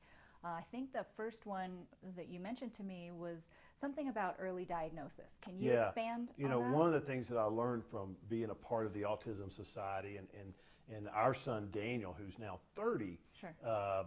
When he was young, my wife, who was a teacher and just like a lot of moms are, very intuitive. She knew there was something different with Daniel. But 30 years ago, being able to get a diagnosis and pinpoint that was very, very difficult. But she knew she knew enough that we need to be doing something. So we did get him involved early in different types of treatment programs and things like that. Even though we didn't know what the overall diagnosis was, we were treating the symptoms of it. But what we learned is that most insurance companies, at least in Texas and a lot of states, would not cover the diagnostic testing to determine if a child was on the autism spectrum or not. Texas wouldn't even consider anything until they were older than 3 years old. So what we know is that 18 months, we can figure that out. So is it an accurate statement now that Texas, I think starting, I guess it would be September of this year, will have a piece of legislation that very clearly states that private insurance companies must actually cover the cost of diagnosis for autism? In fact, that went into 2 years ago. So for 2 years we've had this legislation. And it required everyone that has a medical plan in Texas that they offer that type of coverage, just like they might test for other types of things. And it's non-invasive, it's inexpensive to do. Okay. But so we know that early diagnosis makes all the difference in the world. Early diagnosis and then an intervention and allowing them treatment to get into as some type of treatment program. Absolutely. So then beyond that, now that folks know in Texas that they've got this diagnosis portion covered, talk about the legislation that you helped to pass that pays for treatment and gets rid of the old cutoff of age 10. Right, yeah. Because that was a big deal. Yeah, one of the other things in the Texas law, and in some other states as well, was that you would cover treatment from like age 3 to age 10. But after age 10, there was no more coverage, insurance coverage for different types of treatment that we know work. And so, but we also know about people that are autistic, they don't grow out of it per se, right? Exactly, it doesn't It's end. something that they have to continue to work with for if the majority, if not all of their lives. So we were able to pass legislation with the help of my friend, State Representative Larry Gonzalez, because he has a child on the spectrum as well, that took away the age limit. So that now, no matter what your age is in Texas, you can get treatment you can get autism services treatment. See, now that is leaps and bounds beyond some of the legislation that exists in other states. So maybe people will follow suit now and follow Texas's example. Yeah. In fact, Georgia just did this last time. Well, and we're excited talking about that. And with Texas being such a large state, that's a big statement to make throughout the U.S. and a big change for the autism community, because like you said, you don't just grow out of it at age 10. You need help for all of those years. And part of, I think, what the Autism Society of America tries to do is to help people live with dignity into adulthood and beyond without worrying about that proverbial cliff that people talk about so there's much. no question. And you know, we had an economist do some studies, Stephanie. It's really very interesting, is that, first of all, the cost of adding this type of coverage for insurance was like less than a nickel a month for a premium. So it was not a big issue, right? Insignificant. But the overall cost to the state that they would save if we could get someone diagnosed, treated appropriately throughout their life and young life, then they have a chance of being a more productive citizen and therefore do not become a ward of the state. It was millions of dollars per person if they could become employed and live on their own, as opposed to having to be a ward of the state. So it's really, and even though a lot of people wouldn't see this as a conservative thing to do, it was a very conservative thing. Fiscally responsible, Absolutely. it sounds like. Okay. Well, even more fascinating, I love the part about saving everyone money and giving coverage, but you helped to pass some legislation that really protects people with autism against in some instances, what are now considered hate crimes. Right. And I think that you also, if I'm not misstating what you said to me, that you helped to get that legislation passed that now includes the definition of autism within the definition of a disabled person. That's correct. So that in the event that some type of crime is committed against a person with autism, what would happen in the state of Texas? In the state of Texas, that person could be tried under our hate crimes rule, which significantly increases the penalties. And it really, as I explained to you earlier, it came to me after reading an article in a newspaper about a situation in Ohio. So it wasn't even in Texas, but it was when we were all doing the Ice Bucket Challenge for ALS last summer. Sure. And this autistic boy had some classmates that came to him and said, hey, let's do this. So he was excited. People with autism, they want to make friends so bad. Right. It's very difficult for them. Sure. So they took him outside, had the bucket, but instead of ice and water, Stephanie, they poured urine and feces over them. Oh, that's inexcusable. And I cut that article out, and I told my staff, we will file a bill in Texas that will make, if this happens in Texas, that the crime is going to be treated as a hate crime. And so we passed it bipartisan. The governor signed it, and so it's law in Texas, or will be September 1 of this year. That's really something to be proud of. Thank you very much. So you are protecting our individuals We're doing out our there best. and That's right. who maybe necessarily can't protect themselves.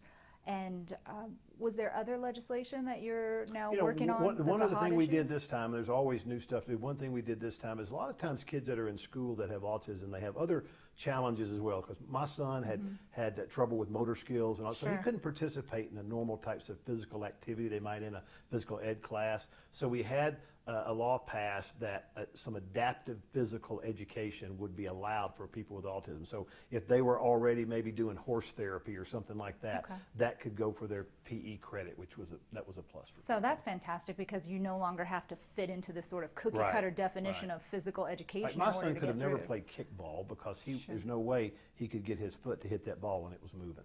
But at least now, if he could do other things, right? Sure. That's and so it's good that you're helping to expand the definitions that allow people on the spectrum to be included within the school system for the activities that they are at least capable of doing and are learning to do.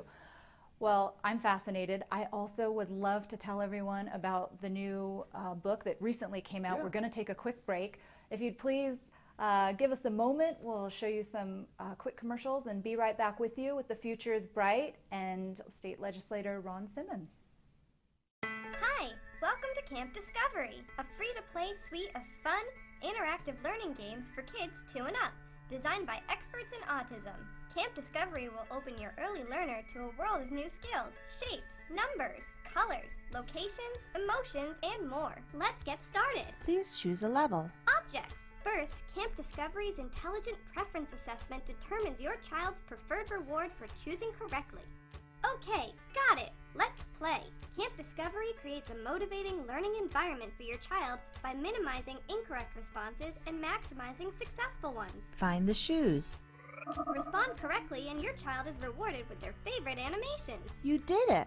Respond incorrectly, and our unique prompting system guides your child to the correct answer by making it the largest choice. That's not it. Try again. Way to go. Continue to answer correctly, and the size gradually reduces until the child makes the correct choice independently. You win. Success! Rewards motivate learning. Complete a round, and your child is rewarded with a fun mini-game. Track your child's progress with easy-to-read graphs. Multiple settings options allow you to customize Camp Discovery to your child's unique needs. All this in one single app, the Camp Discovery app, available for free on iTunes, Google Play, and Amazon Store. Welcome back to The Future is Bright. We're now joined by another special guest and committee chair of the Autism Society of America, Andres Felipe. He's the Strategic Planning Committee chair this year, and he has some interesting things to talk about what the Autism Society is working on internally and outwardly within the community to try to make things better for everyone.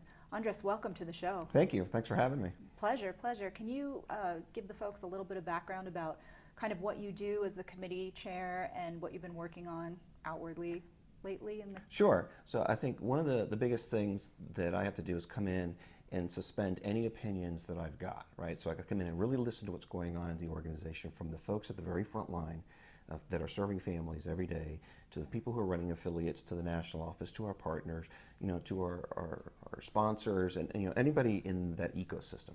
And so we've really been looking at is trying to understand, where are we going directionally? Where do we need to go? What's going to be American society in 5-10 years that our community has to live in? And in the course of doing that, really focusing on two things. What do we got to do to support those families from the mission perspective of the organization? And then internally, what do we got to do to help the different parts of the organization be better, be able to deliver the capabilities they need to deliver in a way that our families need them? So it's both internally focused and externally focused. So externally, you said that you take into consideration certain factors that will affect where American society will be in, let's say, 5-10 years. What are some of the things that you look at when you try to ascertain what needs to be done? So for example, if you think about when this society got started 50 years ago, and you think about what was there in the 60s or what was there in the 70s, and the way people interacted, just normal people on a regular basis, Sure. right? You might have a telephone call, and that was an excitement thing. Now, when you think about people today, they don't communicate by telephone, they communicate by text, and it's instant. Why aren't you responding to me in the next 20 seconds, right? Okay. Not 3 days later. So, for example, just that technology that the current generation, the young generation that's coming up uses and how they use it is very different than how the older generations do it. So we got to be prepared for that.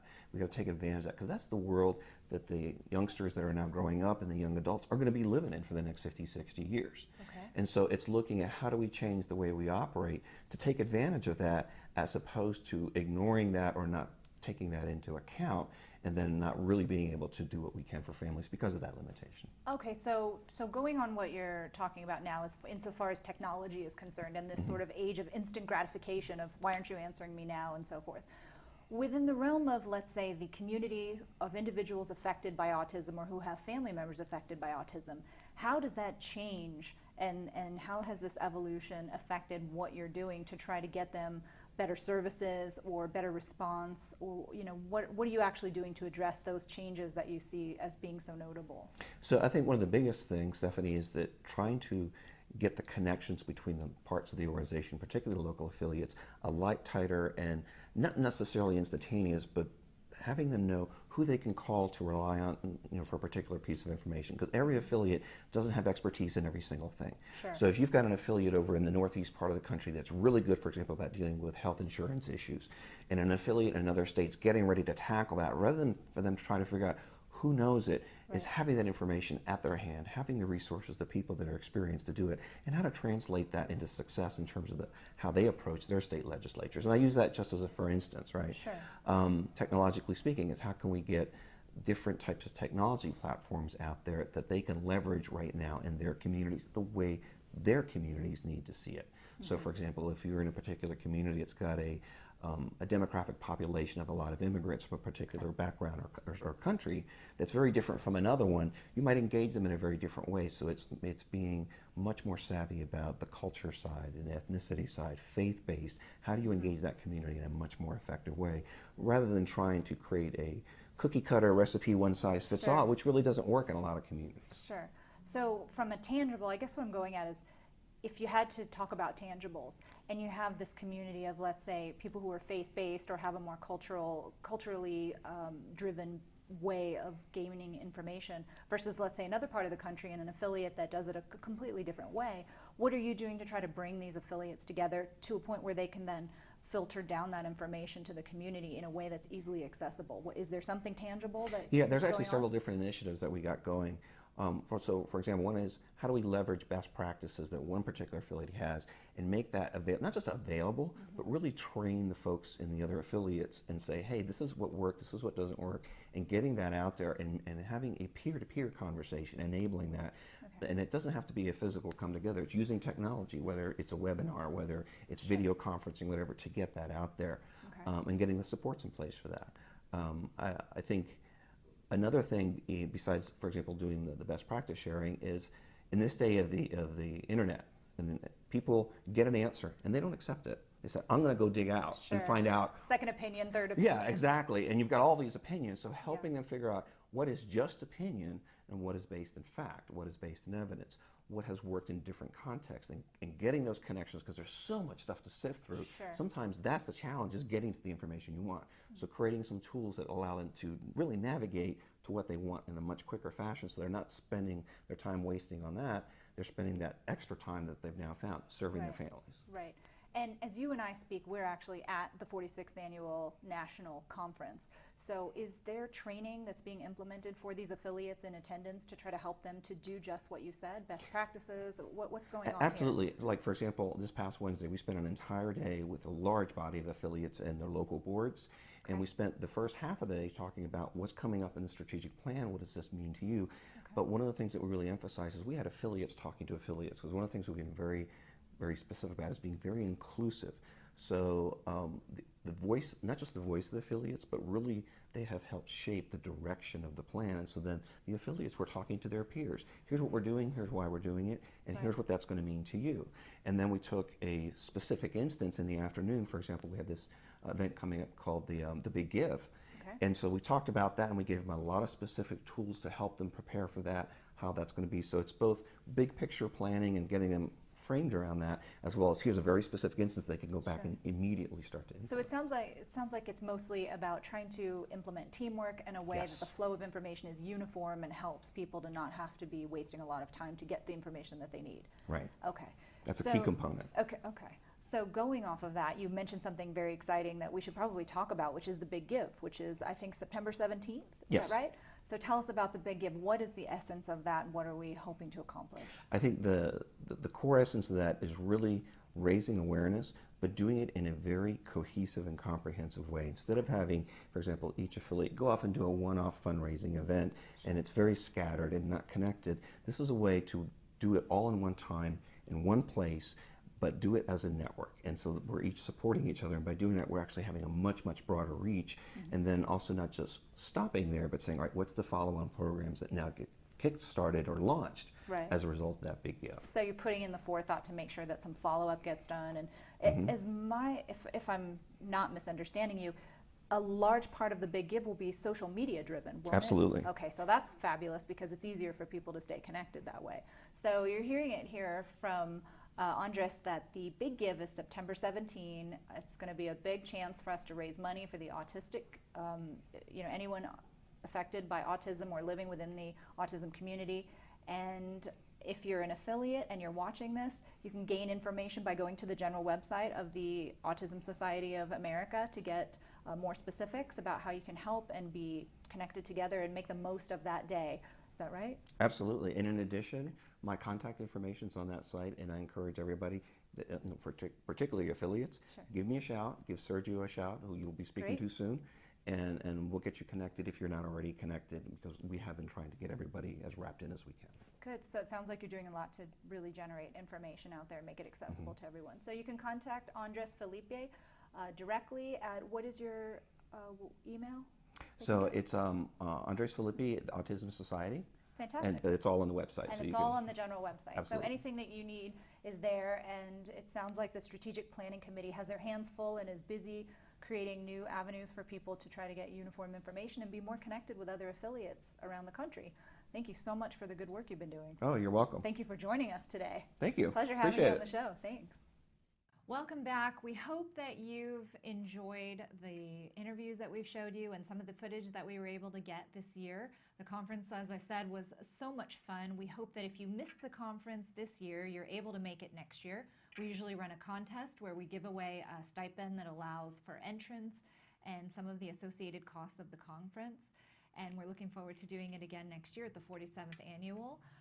In the meantime, if you miss any episodes of The Future is Bright or you want to go back and reference them for any reason or show them to friends and family, you can go to youtube.com/autism-live, and there is a playlist for that channel of all the different shows and things that are available. So just hit on the playlist for The Future is Bright. You can watch our past episodes. Thanks, and we look forward to seeing you again next time.